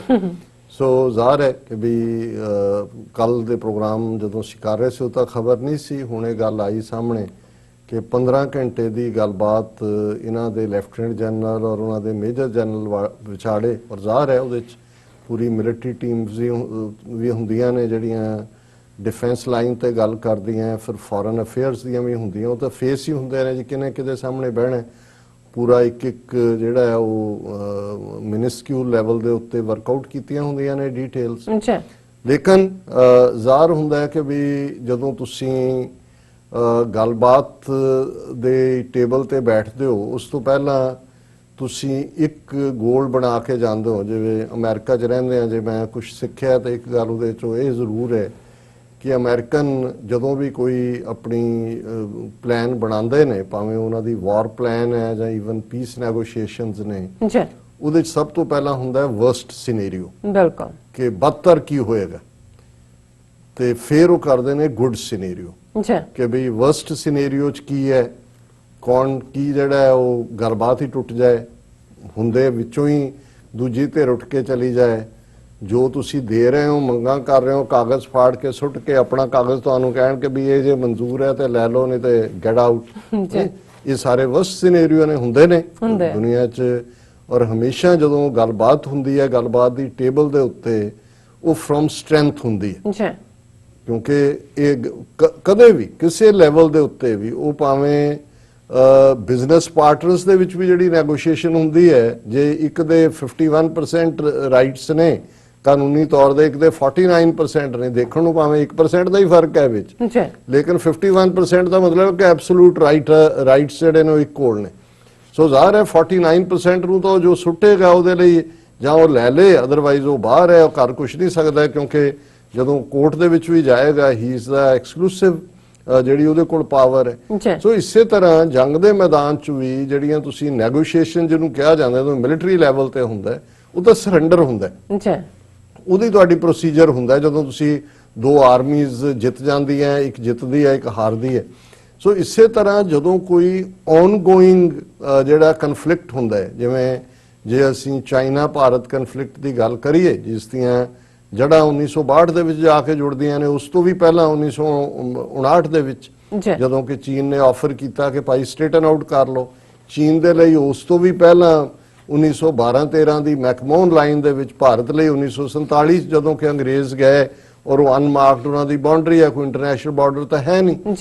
ਹੁਣ ਜਦੋਂ ਤੁਹਾਨੂੰ ਪਤਾ ਹੁੰਦਾ ਹੈ ਕਿ ਵੀ ਜਾਂ ਤਾਂ ਤੁਸੀਂ ਉਦੋਂ ਐਸਰਟ ਕਰੋ ਜਦੋਂ ਕਿ ਜਿਹੜਾ ਇੱਕ ਹੈ ਉਹ ਸੁੱਤਾ ਹੋਇਆ ਜਾਂ ਕਮਜ਼ੋਰ ਹੈ, ਔਰ ਜਾਂ ਜਦੋਂ ਤੁਸੀਂ ਦੂਸਰਾ ਬਰਾਬਰ ਦੀ ਧਿਰ ਬਣ ਗਿਆ ਫਿਰ ਤੁਸੀਂ ਫੇਅਰਨੈਸ ਦੇ ਨਾਲ ਗੱਲ ਕਰੋ ਕਿ ਭਾਈ ਜਿਹਨੂੰ ਅਸੀਂ ਪੰਜਾਬੀ 'ਚ ਕਹਿੰਦੇ ਆ ਲੈ ਦੇ ਕਰਨਾ, ਉਹ ਵੀ ਬਰਾਬਰ ਦਿਆਂ 'ਚ ਹੁੰਦਾ ਹੈ, ਲੈ ਦੇ। ਲੇਕਿਨ ਜਦੋਂ ਇੱਕ ਨੂੰ ਤੁਸੀਂ ਆਲਰੇਡੀ ਹਿਊਮਿਲੇਟ ਕਰ ਦਿੱਤਾ ਹੈ, ਹੁਣ ਚਾਈਨਾ ਨੇ ਹਰ ਸੈਕਟਰ 'ਚ ਜਿਹੜਾ ਵੀ 3500 ਕਿਲੋਮੀਟਰ ਦਾ ਬਾਰਡਰ ਹੈ, ਇਹੀ ਨਹੀਂ ਵੀ 62 ਦੇ ਵਿੱਚ ਉਹਨਾਂ ਨੇ ਇਹਨਾਂ ਨੂੰ ਇਹਨਾਂ ਦੀ ਔਕਾਤ ਦੱਸੀ। ਅਸੀਂ ਦੇਖ ਰਹੇ ਹਾਂ ਕਿ 1962 ਤੋਂ ਬਾਅਦ ਸਭ ਤੋਂ ਜ਼ਿਆਦਾ ਏਰੀਆ ਚਾਈਨਾ ਨੇ ਲਿਆ ਔਰ ਇਹਨਾਂ ਦੇ ਆਪਣੇ ਐਕਸਪਰਟ ਕਹਿ ਰਹੇ ਨੇ ਜਿਨ੍ਹਾਂ ਨੂੰ ਮੇਨ ਸਟ੍ਰੀਮ ਨੇ ਇਗਨੋਰ ਕੀਤਾ ਹੋਇਆ, ਪਰ ਮੈਂ ਉਹਨਾਂ ਦੇ ਹੌਸਲੇ ਦੀ ਦਾਤ ਦਿੰਦਾ। ਹਾਲਾਂਕਿ ਇਹ ਵੱਖਰੀ ਗੱਲ ਹੈ ਕਿ ਹੁਣ ਉਹਨਾਂ ਦੀ ਆਵਾਜ਼ ਵੀ ਬੰਦ ਹੋਏਗੀ, ਕਿਉਂਕਿ 2 ਦਿਨ ਪਹਿਲਾਂ ਹੀ ਹਾਈ ਕੋਰਟ ਦਿੱਲੀ ਨੇ ਇੱਕ ਲੈਫਟੀਨੈਂਟ ਕਰਨਲ ਜਿਹਦਾ ਫੇਸਬੁੱਕ ਅਕਾਊਂਟ ਸੀ, ਸਰਵਿੰਗ ਸੀ ਸ਼ਾਇਦ, ਉਹਨੂੰ ਆਰਡਰ ਕੀਤਾ ਹੈ ਕਿ ਜੀ ਮਿਲਟਰੀ ਨੇ ਇੱਕ ਆਪਣਾ ਆਰਡਰ ਕੱਢਿਆ ਕਿ ਜੀ ਕੋਈ ਵੀ ਕਿਸੇ ਦਾ ਪ੍ਰਾਈਵੇਟ ਫੇਸਬੁੱਕ ਇੰਸਟਾਗ੍ਰਾਮ ਜਾਂ ਕੋਈ ਅਕਾਊਂਟ ਨਹੀਂ ਹੋਏਗਾ ਜੀ। ਤੇ ਉਹਨੇ ਕਿਹਾ ਜੀ ਮੇਰੇ ਤੇ ਕਿੰਨੇ ਰਿਕਾਰਡ ਇਹਦੇ ਤੇ ਦੋਸਤਾਂ ਦੀ ਲਿਸਟ ਹੈ, ਮੈਨੂੰ ਥੋੜਾ ਟਾਈਮ ਦਿਓ ਤਾਂ ਕਿ ਉਹਨੂੰ ਮੈਂ ਭਾਵੇਂ ਡੀਐਕਟੀਵੇਟ ਕਰ। ਉਹਨੇ ਕਿਹਾ ਜੀ ਨਹੀਂ, ਇਹ ਆਰਡਰ ਹੈ ਔਰ ਕੱਢੋ। ਔਰ ਮੈਨੂੰ ਲੱਗਦਾ ਵੀ ਬਹੁਤ ਜਲਦੀ ਇਹ ਆਰਡਰ ਵੀ ਆਏਗਾ ਕਿ ਕੋਈ ਵੀ ਜਿਹੜਾ ਰਿਟਾਇਰਡ ਆਰਮੀ ਦਾ ਵੀ ਹੈ ਉਹ ਕੁਝ ਵੀ ਪੋਸਟ ਨਹੀਂ ਕਰੇਗਾ, ਕਿਉਂਕਿ ਹੁਣ ਬਹੁਤ ਸਾਰੇ 3-4 ਉਹਨਾਂ ਦੇ ਐਕਸਪਰਟ ਨੇ ਜਿਹੜੇ ਇੰਡੀਪੈਂਡੈਂਟਲੀ ਕਹਿੰਦੇ ਨੇ ਕਿ ਭਾਈ ਇੱਥੇ ਦੇਖੋ ਪੈਂਗੋਂਗ ਲੇਕ 'ਚ ਕਿੰਨੀ ਜ਼ਮੀਨ ਗਈ, ਕਿੰਨੀਆਂ ਫਿੰਗਰਸ ਉਹਨਾਂ ਨੇ ਲੈ ਲਈਆਂ, ਗਲਵਾਨ ਵੈਲੀ 'ਚ ਕੀ ਹੋਇਆ, ਡੈਪਸੋਂਗ ਦੂਜੇ 'ਚ ਕੀ ਹੋਇਆ। ਹੁਣ ਇਹਦੇ 'ਚ ਤਾਂ ਕੋਈ ਸ਼ੱਕ ਹੀ ਨਹੀਂ ਹੈ। ਫਿਰ ਉਹਨਾਂ ਨੂੰ ਇਹ ਵੀ ਪੁੱਛਦੇ ਨੇ ਵੀ ਜੇ ਤੁਸੀਂ ਕਹਿੰਦੇ ਹੋ ਕਿ ਜੀ ਨਾ ਕੋਈ ਗੁੱਸਾ ਨਾ ਆਇਆ ਨਾ ਚੌਂਕ, ਫਿਰ ਤੁਸੀਂ ਡੀਐਸਕੇਲੇਟ ਤੇ ਨੈਗੋਸ਼ੀਏਸ਼ਨ ਤੇ ਦੂਜਾ ਤੀਜਾ ਕੀ ਕਰ ਰਹੇ ਹੋ? ਜ਼ਾਹਰ ਹੈ ਵੀ ਉਹ ਅੱਖਾਂ 'ਚ ਘੱਟਾ ਪਾਉਣਾ ਹੀ ਹੁੰਦਾ ਹੈ। ਤੁਸੀਂ ਜਦੋਂ ਲੋਕਾਂ ਦੀ ਯਾਦਾਸ਼ਤ ਨੂੰ, ਜੋ ਕਰੰਟ ਤੁਹਾਡੀ ਹਿਊਮਿਲੇਸ਼ਨ ਹੈ, ਉਸ ਤੋਂ ਆਪਣੀ ਜਾਨ ਬਚਾਣੀ ਹੁੰਦੀ ਹੈ। ਤੁਸੀਂ ਕਹੋ ਜੀ ਹਮ ਬਾਤ ਕਰ ਰਹੇ हैं, बात करते रहेंगे, बातचीत हो रही है, कोई टाइम बाउंड ਤਾਂ ਹੈ ਨਹੀਂ, ਨਾ ਹੀ ਕੋਈ ਕਨਕਲੂਸਿਵ ਹੈ। ਨਾਲੇ ਬਾਤਚੀਤ ਵੀ ਕੀ ਹੈ ਕਿ ਉਹ ਆ ਕੇ ਬੈਠ ਗਏ ਔਰ ਜਿਵੇਂ ਚਾਈਨੀਜ਼ ਸਟਾਈਲ ਹੈ ਕਿ ਵਟਐਵਰ ਇਜ਼ ਅਵਰ, ਜਿੱਥੇ ਅਸੀਂ ਗਰਾਊਂਡ ਤੋਂ ਸਾਡੀ ਹੈ, ਤੁਸੀਂ ਦੱਸੋ ਵੀ ਹੁਣ ਅੱਗੋਂ ਤੁਸੀਂ ਜਿਹੜਾ ਅਰੁਣਾਚਲ ਪ੍ਰਦੇਸ਼ ਸਾਨੂੰ ਕਦੋਂ ਦੇਣਾ ਹੈ? ਭੂਟਾਨ ਦੇ ਉੱਤੇ ਜਿਹੜਾ ਸਾਡਾ ਰਾਈਟ ਬਣਦਾ ਹੈ, ਉਹ ਜਿਹੜੇ ਉਹਦੇ ਪਾਰ ਸੈਂਚੁਰੀ ਜਿਹਨੂੰ ਅਸੀਂ ਕਲੇਮ ਕੀਤਾ ਹੈ ਅਰੁਣਾਚਲ ਦੇ ਪਰਲੇ ਪਾਸੇ, ਉਹ ਵੀ ਸਾਡੀ ਹੈ। ਸੋ ਜ਼ਾਹਰ ਹੈ ਕਿ China not only on the position of strength, China is the one ਜਿਹੜਾ ਇਹਨਾਂ ਦਾ ਨੋਜ਼ ਰੱਬ ਕਰ ਰਿਹਾ। ਗੱਲਬਾਤ ਨਹੀਂ ਹੈ, ਦਿਸ ਇਜ਼ ਇਹਨਾਂ ਦੇ ਨੱਕ ਰਗੜਾ ਰਹੇ ਨੇ, ਗੋਡੇ ਤਾਂ ਰਗੜ ਦਿੱਤੇ ਇਹਨਾਂ ਦੇ, ਉਹ ਤਾਂ ਉਹਨਾਂ ਨੇ ਰਗੜਾ ਲਏ। 20 ਬੰਦੇ ਵੀ ਮਰਵਾਏ, 10 ਜਿਹੜੇ ਨੇ ਉਹ ਉਹਨਾਂ ਨੇ ਹੌਸਟੇਜ ਲਏ। ਉਹਨਾਂ ਦੀ ਗ੍ਰੇਸ ਹੈ ਕਿ ਉਹਨਾਂ ਨੇ ਛੱਡ ਦਿੱਤੇ। ਔਰ ਕਿਸ ਕਿਸਮ ਦੀ ਸਾਰਾ ਇਹਨਾਂ ਦਾ ਐਕਸਪੋਜ਼ ਹੋ ਗਿਆ। ਜਿਵੇਂ ਪਾਕਿਸਤਾਨ ਦੇ ਨਾਲ ਇਹਨਾਂ ਦੀ 에ਅਰ ਫੋਰਸ ਦੀ ਜਿਹੜੀ ਡੌਗ ਫਾਈਟ ਸੀ, ਫਿਊ ਮਿੰਟਸ ਸੀ, ਉਹਨਾਂ ਨੇ ਇਹਨਾਂ ਦੀ 에ਅਰ ਫੋਰਸ ਦਾ ਜਲੂਸ ਕੱਢ ਦਿੱਤਾ ਸੀ। ਉਸ ਤੋਂ ਬਾਅਦ 에ਅਰ ਫੋਰਸ ਚੀਫ ਕਹਿਣ ਲੱਗ ਗਿਆ ਜੀ ਅਸੀਂ ਫਲਾਣਾ ਨਹੀਂ, ਸਾਡੇ ਕੋਲ ਢਿਮਕਾ ਨਹੀਂ। ਹੁਣ ਇੱਕ ਪਾਸੇ ਤਾਂ ਇਸ ਡਿਫੀਟ ਤੋਂ ਬਾਅਦ ਜਿਵੇਂ ਅਸੀਂ ਦੇਖਿਆ ਕਿ ਉੱਥੇ ਉਹ ਖਬਰਾਂ ਬਦਲਣ ਤੇ ਲੱਗੇ ਹੋਏ ਨੇ, ਉਹ ਵਿਜੇ ਦੁਬੇ ਆ ਗਿਆ, ਵਿਕਾਸ ਦੁਬੇ, ਫਿਰ ਰਾਜਸਥਾਨ ਦਾ ਪਾਇਲਟ ਆ ਗਿਆ। ਫਿਰ ਦੂਜੇ ਪਾਸੇ ਦੱਸ ਰਹੇ ਨੇ ਜੀ ਅਸੀਂ ਬਹੁਤ ਹੁਣ ਤਾਕਤਵਰ ਹੋ ਰਹੇ ਹਾਂ, SU-400 ਅਸੀਂ ਲੈ ਲਿਆ ਮਿਸਾਈਲ ਡਿਫੈਂਸ ਸਿਸਟਮ ਰਸ਼ੀਆ ਦੇ ਨਾਲ। ਫਿਰ ਇੱਕ ਖਬਰ ਜੇ ਤੁਸੀਂ ਇਹਨਾਂ ਦੀ ਦੇਖਦੇ ਹੋ, Russia India discuss cooperation at various international platform. ਹੁਣ ਭਾਰਤ ਦੀ ਇਸ ਹਿਊਮਿਲੇਸ਼ਨ ਚੋਂ ਰਸ਼ੀਆ ਹੋਏ, ਇਜ਼ਰਾਈਲ ਹੋਏ, ਅਮਰੀਕਾ ਹੋਏ, ਇਹਨਾਂ ਨੂੰ ਮੌਕਾ ਮਿਲਿਆ ਕਿ ਉਹ ਆਪਣੇ ਹਥਿਆਰ ਵੇਚਣ। ਔਰ ਉਹਨਾਂ ਨੇ ਵੀ ਜਿਵੇਂ ਅੱਜ ਇੱਕ ਖਬਰ ਹੈ ਕਿ ਭਾਈ 300 ਕਰੋੜ ਸਪੈਸ਼ਲ ਇੰਡੀਅਨ ਆਰਮੀ ਨੂੰ ਉਹਨਾਂ ਨੇ ਦਿੱਤਾ ਕਿ ਜੀ ਉਹ ਇੱਕਦਮ ਆਪਣੇ ਵੈਪਨ ਸਿਸਟਮ ਅਪਡੇਟ ਕਰਨ ਦੇ ਲਈ ਖਰੀਦ ਸਕਦੇ ਨੇ। ਔਰ ਪਿਛਲੇ ਕੱਲ ਅਸੀਂ ਦੇਖਦੇ ਹਾਂ, ਹੁਣ ਮੈਨੂੰ ਇਹ ਸਮਝ ਨਹੀਂ ਆਉਂਦੀ ਕਿ ਇਸ ਸਬ ਕੰਟੀਨੈਂਟ ਦੇ ਲੋਕ ਕਿਵੇਂ ਮੂਰਖ ਬਣਦੇ ਨੇ, ਬਣ ਰਹੇ ਨੇ, ਬਣਦੇ ਰਹਿਣਗੇ। एक पासे तो मोदी एंड कंपनी के जी हमने सैटेलाइट भी हमारी चंद्रयान भी भेज दिया, फलाना भी हो गया, टिमका भी हो गया। हुण जिहड़ियां खबरां बिल्कुल इग्नोर कर दिंदे ने।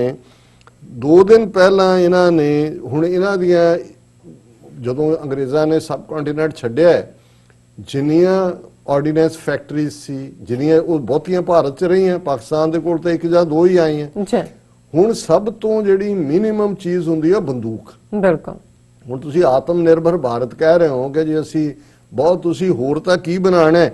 ਇਹ ਖਬਰ ਹੀ ਦੱਸ ਦਿੰਦੀ ਹੈ ਕਿ ਭਾਰਤ ਨੇ ਇੱਕ ਚੀਜ਼ ਸਾਰੇ ਪੀਰੀਅਡ 'ਚ ਬਣਾਈ, ਇੰਡੀਅਨ ਸਮਾਲ ਆਰਮਸ ਸਿਸਟਮ, ਜਿਹੜਾ ਇਹਨਾਂ ਨੇ ਆਪਣੀਆਂ ਜਿਹੜੀਆਂ ਨੇ ਉਹ ਬੰਦੂਕਾਂ ਬਣਾਈਆਂ ਸੀ। ਉਹ ਇੰਨੀ ਬੁਰੀ ਤਰ੍ਹਾਂ ਫੇਲ ਹੋਈਆਂ, ਕਿਤੇ ਵਿੱਚ ਗੋਲੀ ਫਸ ਜਾਂਦੀ ਹੈ, ਕਿਤੇ ਬੋਲਟ ਫਸ ਜਾਂਦਾ ਹੈ, ਕਿਤੇ ਉਹ ਬੜਕ ਕਰਕੇ ਗਰਮੀ ਦੇ ਵਿੱਚ ਆਪੇ ਹੀ ਚੱਲ ਜਾਂਦੀ ਹੈ। ਔਰ ਉਹਦਾ ਨਤੀਜਾ ਹੈ ਵੀ ਇਹਨਾਂ ਨੇ ਕਿਹਾ, ਫੌਜ ਨੇ ਕਿਹਾ ਵੀ ਇਹ ਤਾਂ ਆਪਣੇ ਫੌਜੀ ਮਾਰ ਰਹੇ ਨੇ, ਦੁਸ਼ਮਣ ਨੂੰ ਤਾਂ ਕੀ ਮਾਰਨਾ ਹੈ। ਹੁਣ ਅਸੀਂ, ਔਰ ਇਹ ਖਬਰ ਹੈ ਕਿ ਭਾਰਤ ਨੇ ਅਮਰੀਕਾ ਤੋਂ 2 ਦਿਨ ਪਹਿਲਾਂ 72,000 ਸਿਗ 716 ਅਸਾਲਟ ਰਾਈਫਲ ਖਰੀਦਣ ਦਾ ਫੈਸਲਾ ਕੀਤਾ ਹੈ। ਔਰ ਇਹ ਵੱਡੀ ਡੀਲ ਹੋਏਗੀ। ਹਾਲਾਂਕਿ ਇਹਨਾਂ ਰਾਈਫਲਾਂ ਦਾ ਇੱਕ ਬੈਚ ਪਹਿਲਾਂ ਹੀ ਜਿਹੜਾ ਉਹ ਪਹੁੰਚ ਚੁੱਕਾ ਹੈ जनवरी ਦੇ ਮਹੀਨੇ 'ਚ, ਉਹਦੀ ਖੇਪ जनवरी 'ਚ ਡਿਲੀਵਰ ਹੋਈ ਸੀ। ਔਰ ਇਹ ਨਾਰਥ ਕਮਾਂਡ ਔਰ ਦੂਸਰੇ ਆਪਰੇਸ਼ਨਲ ਇਲਾਕਿਆਂ ਜਿਹੜੇ ਤਾਇਨਾਤ ਫੌਜੀ ਨੇ ਉਹਨਾਂ ਨੂੰ ਮਿਲੀ ਹੈ। ਔਰ ਉਹਨਾਂ ਨੇ ਇਹ ਕਿਹਾ ਸਮਾਚਾਰ ਏਜੰਸੀ ਨੇ ਕਿ ਇਹ ਜਿਹੜੀ ਹੁਣ 300 ਕਰੋੜ ਐਕਸਟਰਾ ਦੀ ਉਹਨਾਂ ਨੂੰ 3000 ਕਰੋੜ ਸ਼ਾਇਦ ਮਿਲਿਆ ਕਿ ਜੀ ਖਰੀਦ ਸਕਦੇ ਨੇ। ਉਹਨਾਂ ਨੇ 72,000 rifles, American rifle, assault rifle ਖਰੀਦਣ ਦਾ ਫੈਸਲਾ ਕੀਤਾ, ਉਹਦਾ ਆਰਡਰ ਦਿੱਤਾ। ਔਰ ਇਹ ਜਿਹੜੀ ਹੈ ਫਾਸਟ ਟਰੈਕ ਪਰਚੇਜ਼ ਜਿਹਦੇ ਥੱਲੇ ਮਨੀ ਸੈਂਕਸ਼ਨ ਹੋ ਰਹੀ ਹੈ, ਇਹ ਦੱਸਣ ਦੇ ਲਈ ਕਿ ਜੇ ਤੁਹਾਡੇ ਕੋਲ ਆਪਣੀਆਂ ਬਣੀਆਂ ਬੰਦੂਕਾਂ ਵੀ ਨਹੀਂ ਹੈਗੀਆਂ ਬਿਲਕੁਲ ਤੇ ਇਹ ਤੁਸੀਂ ਕਿਹੜੇ ਆਤਮ ਨਿਰਭਰ ਹੋ। ਇੱਕ ਜਲੂਸ ਤਾਂ ਇਹ ਨਿਕਲਣ ਵਾਲਾ ਹੈ। ਫਿਰ ਉਹਨਾਂ 'ਚ ਜਿਹੜਾ ਉਹਨਾਂ ਨੇ ਇਸ ਸਾਰੇ ਦੇ ਨਾਲ ਇਹ ਕਿਹਾ ਕਿ ਬਈ ਸਾਡੇ ਕੋਲ ਹੁਣ ਕੋਈ ਚਾਰਾ ਨਹੀਂ ਹੈ, ਕਿਉਂਕਿ ਜਿਹੜੀ ਹੈ ਇੱਕ ਪਾਸੇ ਉਹਨਾਂ ਨੂੰ ਕਿਹਾ ਜੀ ਤੁਹਾਡੇ ਕੋਲ ਤਾਂ ਲੋਕਾਂ ਨੂੰ ਦੇਣ ਨੂੰ ਪੈਸੇ ਨਹੀਂ, ਉਹਨੇ ਕਿਹਾ ਜੀ ਗਨ ਵਰਸਸ ਬਟਰ। ਇਹ ਬੜੀ ਪੁਰਾਣੀ ਡਿਬੇਟ ਹੈ ਔਰ ਹੁਣ ਕਿਉਂਕਿ ਚੀਨ ਨਾਲ ਸਾਡਾ ਇਹ ਕਨਫਲਿਕਟ ਹੋਇਆ ਔਰ ਇਹ ਜਿਹੜੀ ਹੈ ਮਾਡਰਨਾਈਜ਼ ਕਰਨ ਦੇ ਲਈ ਇਹ ਜਿਹੜੀਆਂ ਨੇ ਬਹੁਤ ਇੰਪੋਰਟੈਂਟ ਨੇ, ਇਹ ਜਿਹੜੀਆਂ ਅਸਾਲਟ ਰਾਈਫਲਾਂ ਔਰ ਇਹ ਸਾਰੀਆਂ ਜਿਹੜੀਆਂ ਨੇ, ਔਰ ਇਹ 1990 ਚ ਇਹਨਾਂ ਨੇ ਆਪਣੀ ਬਣਾਈ ਸੀ ਜਿਹਨੂੰ ਇਨਸਾਨ ਕਹਿੰਦੇ ਨੇ, ਇਨਸਾਸ ਰਾਈਫਲ। ਲੇਕਿਨ ਇਹ ਕਾਮਯਾਬ ਨਹੀਂ ਹੋਈ ਕਿਉਂਕਿ ਫੌਜ ਨੇ ਕਿਹਾ ਕਿ ਵੀ ਇਹਦੀ ਆਪਰੇਸ਼ਨਲੀ ਐਫੀਸ਼ੀਐਂਸੀ ਨਹੀਂ ਹੈ, ਨਾ ਹੀ ਇਹ ਚੱਜ ਨਾਲ ਚੱਲਦੀ ਹੈ। ਔਰ ਇਹਦੇ ਨਾਲ ਈਵਨ ਇਹ ਵੀ ਹੈ ਕਿ ਵੀ ਜਿਹੜਾ 8-9 ਸਾਲ ਜਿਹੜਾ ਇਹੀ ਗਨਸ ਵਰਤ ਕੇ ਉਹਨਾਂ ਨੇ ਕਿਹਾ ਜੀ ਅਸੀਂ ਬਿਲਕੁਲ ਪੂਰੀ ਤਰ੍ਹਾਂ ਇਹ ਫੇਲ ਹੋਈ ਹੈ। ਔਰ ਇਹ ਜਿਹੜੀ ਅਸਾਲਟ ਰਾਈਫਲ ਸਿਗ 716 ਹੈ, ਇਹ ਕਲੋਜ਼ ਔਰ ਲੌਂਗ ਰੇਂਜ ਕੰਬੈਟ ਦੀ ਜਿਹੜੀ ਹੈ ਮਾਡਰਨ ਟੈਕਨੀਕ ਦੇ ਨਾਲ ਹੈ। ਇਹ ਤਾਂ ਜਦੋਂ ਚੱਲਣਗੀਆਂ ਉਦੋਂ ਪਤਾ ਲੱਗੇਗਾ। ਲੇਕਿਨ ਇਸ ਚੋਂ ਅਸੀਂ ਇਹ ਦੇਖ ਰਹੇ ਹਾਂ ਕਿ ਇੱਕ ਪਾਸੇ ਇਹ ਚੱਲ ਰਿਹਾ ਹੈ, ਦੂਸਰੇ ਪਾਸੇ ਕਿਉਂਕਿ ਇਸ ਗੱਲਬਾਤ ਚੋਂ ਵੀ 15 ਘੰਟੇ ਚੋਂ ਕੁਝ ਨਹੀਂ ਨਿਕਲਿਆ। ਇਹਨਾਂ ਦੇ ਤਾਂ ਇੰਡੀਅਨ ਫੋਰਨ ਆਫਿਸ ਨੇ ਤਾਂ ਕੋਈ ਸਟੇਟਮੈਂਟ ਨਹੀਂ ਦਿੱਤੀ, ਲੇਕਿਨ ਇਹਨਾਂ ਦੀ ਮੀਡੀਆ ਏਜੰਸੀ PTI ਦੀ ਖਬਰ ਹੈ talks between Chinese Indian militaries reached progress on further disengagement Beijing. Two sides held fourth round of commander level talks on July 14. ਇਹ ਚਾਈਨਾ ਨੇ ਕਿਹਾ ਕਿ ਜੀ ਇਹ ਜਿਹੜਾ ਬਹੁਤ ਤਰੱਕੀ ਹੋਈ ਹੈ। ਚਾਈਨਾ ਤਾਂ ਇਹਨਾਂ ਦੇ ਵਿਚਾਰੇ ਇਹਨਾਂ ਨੂੰ ਫੇਸ ਦੇ ਰਹੇ, ਅਦਰਵਾਈਜ਼ ਉਹਨਾਂ ਨੂੰ ਈਵਨ ਇਹ ਵੀ 12-15 ਘੰਟੇ ਜਿਹੜਾ ਉਹ ਇਹਨਾਂ ਨੂੰ ਬਾਰ-ਬਾਰ 4-5 ਵਾਰੀ ਉਹਨਾਂ ਨੇ ਹੌਟ ਟੀ ਪਿਆਈ ਹੋਣੀ ਹੈ, ਚਾਈਨੀਜ਼ ਕਾਹਵਾ, ਫੋਰਚੂਨ ਕੁੱਕੀਜ਼ ਵੀ ਦਿੱਤੀਆਂ ਹੋਣੀਆਂ ਜਾਣ ਲੱਗੇ। ਉਹਨਾਂ ਨੂੰ ਕੋਈ ਵੈਸੇ ਲੋੜ ਤਾਂ ਨਹੀਂ ਹੈ, ਪਰ ਉਹ ਵੀ ਕਹਿੰਦੇ ਨੇ ਵੀ ਚਲੋ ਇਹਨਾਂ ਨੂੰ ਥੋੜਾ ਜਿਹਾ ਫੇਸ ਦਿਓ। ਔਰ ਉਹਦੇ 'ਚ 15 ਘੰਟੇ ਦੀ ਗੱਲਬਾਤ 'ਚ ਇਹੀ ਨਿਕਲਿਆ ਜਦੋਂ ਉਹਨਾਂ ਨੂੰ ਪੁੱਛਿਆ ਗਿਆ ਕਿ ਭਾਈ ਚਾਈਨੀਜ਼ ਫੋਰਨ ਮਿਨਿਸਟਰੀ ਦੇ ਮਿਸਟਰ ਹੁਆ ਚੁੰਗਵਾਂਗ ਜਿਹੜੇ ਉਹਨਾਂ ਦੇ ਸਪੋਕਸਪਰਸਨ ਨੇ ਮੀਡੀਆ ਬਰੀਫਿੰਗ 'ਚ ਕੀ ਹੋਇਆ, ਉਹਨਾਂ ਨੇ ਕਿਹਾ ਜੀ ਕਿ ਫਰਦਰ ਪ੍ਰੋਗਰੈਸ ਹੋ ਰਹੀ ਹੈ ਡਿਸਐਨਗੇਜਮੈਂਟ। Chinese and Indian border troops held the 4th round of commander level talks on July 14th. ਇਹ 4 ਵਾਰ ਹੁਣੇ ਹੋ ਗਿਆ, 12 ਘੰਟੇ 15 ਘੰਟੇ ਚਾਹ ਪੀਤੀ ਆ ਗਏ, ਫੋਰਚੂਨ ਕੁੱਕੀਜ਼ ਪਤਾ ਨਹੀਂ ਬਾਰ-ਬਾਰ ਫੋਰਚੂਨ ਕੁੱਕੀਜ਼ ਹੀ ਲੈਣ ਜਾਂਦੇ ਨੇ। Building on the common understanding reached at previous 3 rounds of commander level talks and corresponding implementation work, the two sides achieved progress in further disengagement between border troops as well as easing the situation at the western sector of China India. ਉਹੀ ਗੱਲਾਂ ਕਿ ਜੀ D-escalation ਔਰ ਦੂਜਾ ਹੁਣ ਜਿਹੜੀ ਗੱਲ ਉਹਨਾਂ ਨੇ ਅੰਡਰਸਟੇਟਮੈਂਟ ਹੈ, we hope that India will work with China. ਇਹ ਹੁਣ ਚਾਈਨੀਜ਼ ਦੀ veiled threat, we hope that India will work with China to implement our consensus with concrete actions and jointly safeguard peace and tranquility in the border area. ਇਹ ਉਹਨਾਂ ਨੇ ਕਿਹਾ ਕਿ ਬਈ ਹੁਣ ਇਹ ਤੁਹਾਡੀ ਜ਼ਿੰਮੇਵਾਰੀ ਹੈ, ਜਿਵੇਂ ਤੁਸੀਂ ਪਹਿਲਾਂ ਦਿਲਵਦੀ ਕੀਤੀ ਇਵੇਂ ਨਾ ਕਰਿਓ, ਐਤਕੀ ਪਹਿਲਾਂ ਤੋਂ ਵੀ ਜ਼ਿਆਦਾ ਮਾਰ ਪਏਗੀ ਜੇ ਤੁਸੀਂ ਇਵੇਂ ਕੀਤਾ। ਔਰ ਇੰਡੀਅਨ ਸਾਈਡ ਨੇ ਅਜੇ ਤੱਕ ਜਿਹੜਾ ਕੁਝ ਨਹੀਂ ਕਿਹਾ ਹੈ ਔਰ ਮੀਡੀਆ 'ਚ ਮਿਸ ਇਨਫੋਰਮੇਸ਼ਨ ਲਵਾ ਰਹੇ ਨੇ ਜੀ ਚਾਈਨੀਜ਼ ਪੁੱਲ ਬੈਕ ਗੋਗਰਾ ਹੌਟ ਸਪਰਿੰਗ ਗਲਵਾਨ ਵੈਲੀ 'ਚੋਂ ਸਿਗਨੀਫਿਕੈਂਟ ਹੈ, ਪਰ ਰਿਜ ਲਾਈਨ ਫਿੰਗਰ 4 ਪੈਂਗੋਂਗ ਸੋ ਏਰੀਆ 'ਚ ਉਹ ਜਿਹੜਾ ਉੱਥੇ ਹੀ ਬੈਠੇ ਨੇ ਉਹ ਕਿਤੇ ਨਹੀਂ ਗਏ। ਉਹਨਾਂ ਨੇ ਇਹੀ ਕਿਹਾ ਵੀ ਨਾ ਇੰਚ ਅਸੀਂ ਛੱਡਿਆ ਨਾ ਅਸੀਂ ਅੱਗੋਂ ਨਹੀਂ ਛੱਡਣਾ, ਹੁਣ ਤੁਸੀਂ ਦੱਸੋ ਵੀ ਤੁਸੀਂ ਕੀ ਕਰਨਾ। ਪਰ ਹੁਣ ਮੈਂ ਸਮਝਦਾ ਵੀ ਜਿਹੜਾ ਸੈਗਿੰਗ ਮੋਰਾਲ ਹੈ ਜਿਹੜਾ ਇਹਨਾਂ ਦੀ ਫੌਜ ਦਾ ਲੋਕਾਂ ਦਾ, ਜਿਹਨੂੰ ਪੰਜਾਬੀ 'ਚ ਕਹਿੰਦੇ ਨੇ ਵੀ ਤੋਏ ਤੋਏ ਹੋਈ ਹੈ, ਉਹਦੇ ਥੱਲੇ ਹੁਣ ਇੱਕ ਹੋਰ ਲੋਲੀਪੌਪ ਇਹਨਾਂ ਨੇ ਦਿਖਾਇਆ।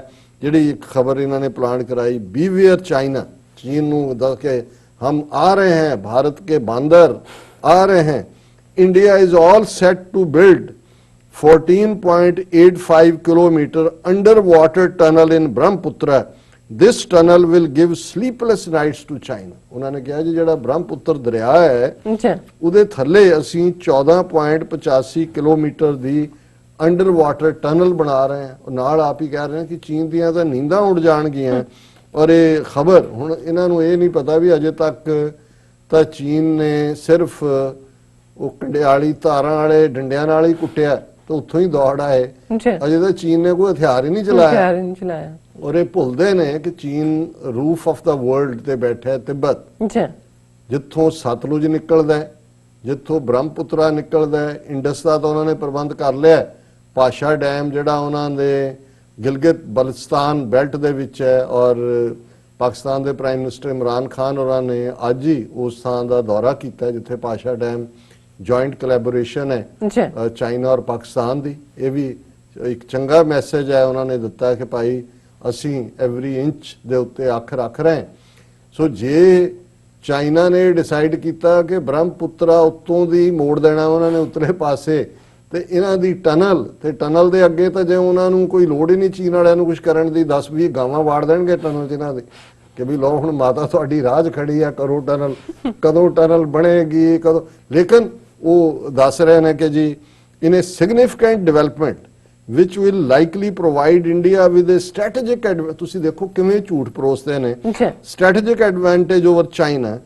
Indian government has given in principle approval for a crucial tunnel under the Brahmaputra river which will provide the Indian army with year-long connectivity between Arunachal Pradesh and Assam.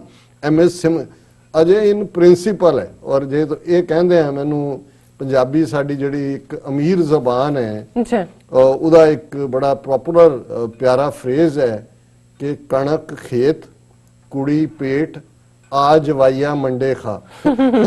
ਅਜੇ ਕਣਕ ਖੇਤਾਂ ਦੇ ਵਿੱਚ ਹੀ ਪਈ ਹੈ, ਬੱਚੀ ਜਿਹੜੀ ਅਜੇ ਜੰਮੀ ਨਹੀਂ, ਤੇ ਉਹ ਜਵਾਈ ਨੂੰ ਕਹਿ ਰਹੀ ਹੈ ਕਿ ਕੋਈ ਨਹੀਂ ਮੈਂ ਜੰਮੇਗੀ ਵੱਡੀ ਹੋਏਗੀ, ਤੇ ਜਵਾਈ ਨੂੰ ਸੱਦਾ ਦੇ ਰਹੀ ਹੈ ਕਿ ਕਣਕ ਖੇਤ ਕੁੜੀ ਪੇਟ ਆ ਜਵਾਈਆ ਮੰਡੇ ਖਾ। ਸੋ ਇਹ ਹੁਣ ਜਵਾਈ ਨੂੰ ਮੰਡੇ ਹੀ ਖਵਾ ਰਹੇ ਨੇ ਕਿ ਜੀ ਇਨ ਪ੍ਰਿੰਸੀਪਲ ਅਸੀਂ ਉਹ ਟਨਲ ਬਣਾ ਦੇਾਂਗੇ, ਬ੍ਰਹਮਪੁੱਤਰ ਦੇ ਜਿਹੜਾ ਥੱਲੋਂ ਦੀ ਦਰਿਆ ਦੇ ਕੱਢ ਦੇਾਂਗੇ। ਔਰ ਇਸ ਸਾਰੇ ਚੋਂ ਜਿਹੜਾ ਉਹਨਾਂ ਨੇ ਇਹ ਪੂਰਾ ਦਿੱਤਾ ਹੈ ਕਿ ਵੀ ਕਿਵੇਂ the tunnel will likely give sleepless nights to Chinese as it is situated extremely close to China. Tunnel will no longer underwater ਹੋਏਗੀ। ਇਹ ਉਹ ਬਾਕੀ ਤਾਂ ਉਹਨਾਂ ਨੇ ਫਨ ਸ਼ੋ ਹਿਊਮਰ ਕ੍ਰੀਏਟ ਕੀਤਾ ਹੈ। ਸੋ ਮੈਂ ਸਮਝਦਾ ਵੀ ਇਸ ਨੂੰ ਤੁਸੀਂ ਜਿਹੜਾ ਉਹ ਜੋ ਇਹਨਾਂ ਦੀ ਔਕਾਤ ਹੈ ਇਹ ਵੀ ਜ਼ਾਹਰ ਹੈ, ਚਾਈਨਾ ਦੀ ਫਰਮਨੈਸ ਵੀ ਹੈ ਕਿ ਜੇ 15 ਘੰਟੇ ਦੀ ਮੈਰਾਥਨ ਜਿਹਨੂੰ ਅੰਗਰੇਜ਼ੀ 'ਚ ਕਹਿੰਦੇ ਨੇ ਮੀਟਿੰਗ ਦੇ ਤੋਂ ਬਾਅਦ ਵੀ ਇੰਡੀਅਨ ਫੋਰਨ ਮਿਨਿਸਟਰੀ ਜਾਂ ਕਿਸੇ ਕੋਲ ਦੇਣ ਦਾ ਕੋਈ ਜਿਹੜਾ ਉਹਨਾਂ ਨੂੰ ਹੌਸਲਾ ਹੀ ਨਹੀਂ ਪਿਆ, ਕਿਉਂਕਿ ਮੀਡੀਆ ਨੂੰ ਕੀ ਕਹਿਣਗੇ ਵੀ ਉਹੀ ਹੈ ਕਿ ਵੀ ਜੀ ਅਸੀਂ ਮੰਨ ਕੇ ਆਏ ਹਾਂ ਕਿ ਅਸੀਂ ਉਸੇ ਤਨਖਾਹ ਤੇ ਕੰਮ ਕਰਦੇ ਰਵਾਂਗੇ। ਜੀ ਡਾਕਟਰ ਸਾਹਿਬ ਤੁਹਾਡਾ ਬਹੁਤ ਬਹੁਤ ਸ਼ੁਕਰੀਆ। ਸੋ ਇੱਥੇ ਰਹਿਣੇ ਅਪਡੇਟ ਵਿਊਅਰਸ ਵਿਚਾਰਾਂ ਦਾ ਸਿਲਸਿਲਾ ਇਸ ਤਰ੍ਹਾਂ ਚੱਲਦਾ ਰਹੇਗਾ। ਮਿਲਦੇ ਹਾਂ ਆਫਟਰ ਦਿਸ ਸ਼ਾਰਟ ਬ੍ਰੇਕ।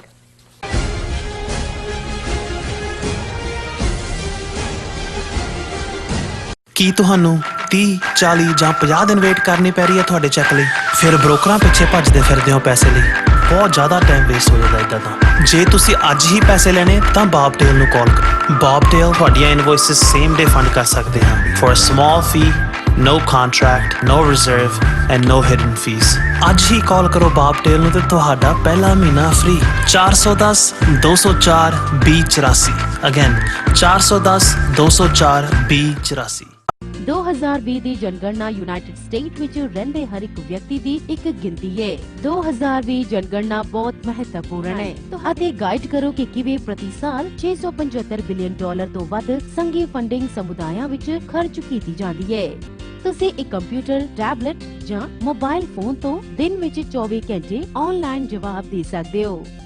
ਤੁਹਾਡੀ ਜਾਣਕਾਰੀ ਗੁਪਤ ਹੈ।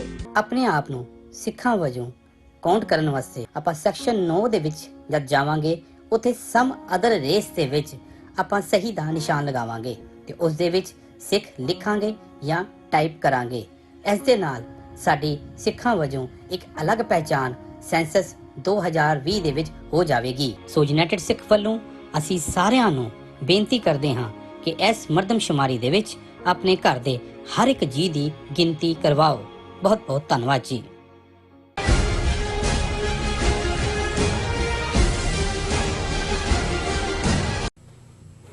ਦਰਸ਼ਕੋ ਬ੍ਰੇਕ ਤੋਂ ਬਾਅਦ ਤੁਹਾਡਾ ਸਭ ਦਾ ਭਰਪੂਰ ਸਵਾਗਤ ਹੈ। ਸੋ ਹੁਣ ਆਪਾਂ ਥਰਡ ਵਾਲੇ ਸੈਗਮੈਂਟ ਦੇ ਵਿੱਚ ਜੋ ਅੱਜ ਦਾ ਥਰਡ ਵਾਲਾ ਇਸ਼ੂ ਹੈ ਉਹ ਡਿਸਕਸ ਕਰਨ ਜਾ ਰਹੇ ਹਾਂ। ਜਿਸ ਤਰ੍ਹਾਂ ਵਿਊਅਰਸ ਕਿ ਅਸੀਂ ਕੱਲ ਵਾਲੇ ਪ੍ਰੋਗਰਾਮ ਦੇ ਵਿੱਚ ਡਿਸਕਸ ਕੀਤਾ ਸੀ ਕਿ ਨੇਪਾਲ ਦੇ ਪ੍ਰਧਾਨ ਮੰਤਰੀ ਉਹਨਾਂ ਨੇ ਕਿਹਾ ਹੈ ਕਿ ਜੋ ਰਾਮਚੰਦਰ ਜੀ ਹਨ ਉਹਨਾਂ ਦਾ ਜੋ ਜਨਮ ਸਥਾਨ ਹੈ ਉਹ ਅਯੋਧਿਆ ਨੇਪਾਲ ਵਿੱਚ ਹੈ ਔਰ ਜੋ ਹਿੰਦੂ ਤਵੀ ਜੋ ਹਿੰਦੂ ਨੇ ਉਹ ਕਹਿ ਰਹੇ ਨੇ ਕਿ ਉਹ ਰਾਮ ਜੀ ਹੋਰਾਂ ਦਾ ਜੋ ਜਨਮ ਸਥਾਨ ਹੈ ਉਹ ਯੂਪੀ ਅਯੋਧਿਆ ਦੇ ਵਿੱਚ ਹੈ। ਸੋ ਇਸ ਮੁੱਦੇ ਨੂੰ ਲੈ ਕੇ ਸੋ ਕਾਫੀ ਵਿਚਾਰ ਚਰਚਾ ਹੋ ਰਹੀ ਹੈ। ਹੁਣ ਭਗਵਾਨ ਰਾਮ ਜੀ ਦੀ ਜੋ ਸਿਟੀਜ਼ਨਸ਼ਿਪ ਹੈ ਨੂੰ ਲੈ ਕੇ ਝਗੜਾ ਪਿਆ ਹੋਇਆ ਹੈ ਔਰ ਕਿਹਾ ਜਾ ਰਿਹਾ ਹੈ ਕਿ ਜੋ ਨੇਪਾਲੀ ਸਿਟੀਜ਼ਨ ਸਨ ਜਾਂ ਉਹ ਇੰਡੀਅਨ। ਸੋ ਭਾਰਤ ਨੇ ਤਾਂ CAA ਕਾਨੂੰਨ ਪਾਸ ਕੀਤਾ ਹੋਇਆ ਹੈ। ਜੇ ਰਾਮ ਜੀ ਨੇਪਾਲ ਵਿੱਚ ਪੈਦਾ ਹੋਏ ਤਾਂ ਮੋਦੀ ਅਮਿਤ ਸ਼ਾਹ ਨੇ ਉਹਨਾਂ ਨੂੰ ਭਾਰਤ ਦਾ ਸਿਟੀਜ਼ਨ ਨਹੀਂ ਬਣਨ ਦੇਣਾ। ਇਸ ਉੱਪਰ ਆਪਾਂ ਵਿਚਾਰ ਚਰਚਾ ਕਰਨ ਜਾ ਰਹੇ ਹਾਂ। ਸੋ ਅਸੀਂ ਚਾਹਾਂਗੇ ਕਿ ਤੁਸੀਂ ਸਾਡੇ ਨਾਲ ਇਸੇ ਤਰ੍ਹਾਂ ਹੀ ਬਣੇ ਰਹਿਣਾ। ਦੇਖਣ ਸੁਣ ਲਈ ਤੁਹਾਡਾ ਸਭ ਦਾ ਬਹੁਤ ਬਹੁਤ ਸ਼ੁਕਰੀਆ।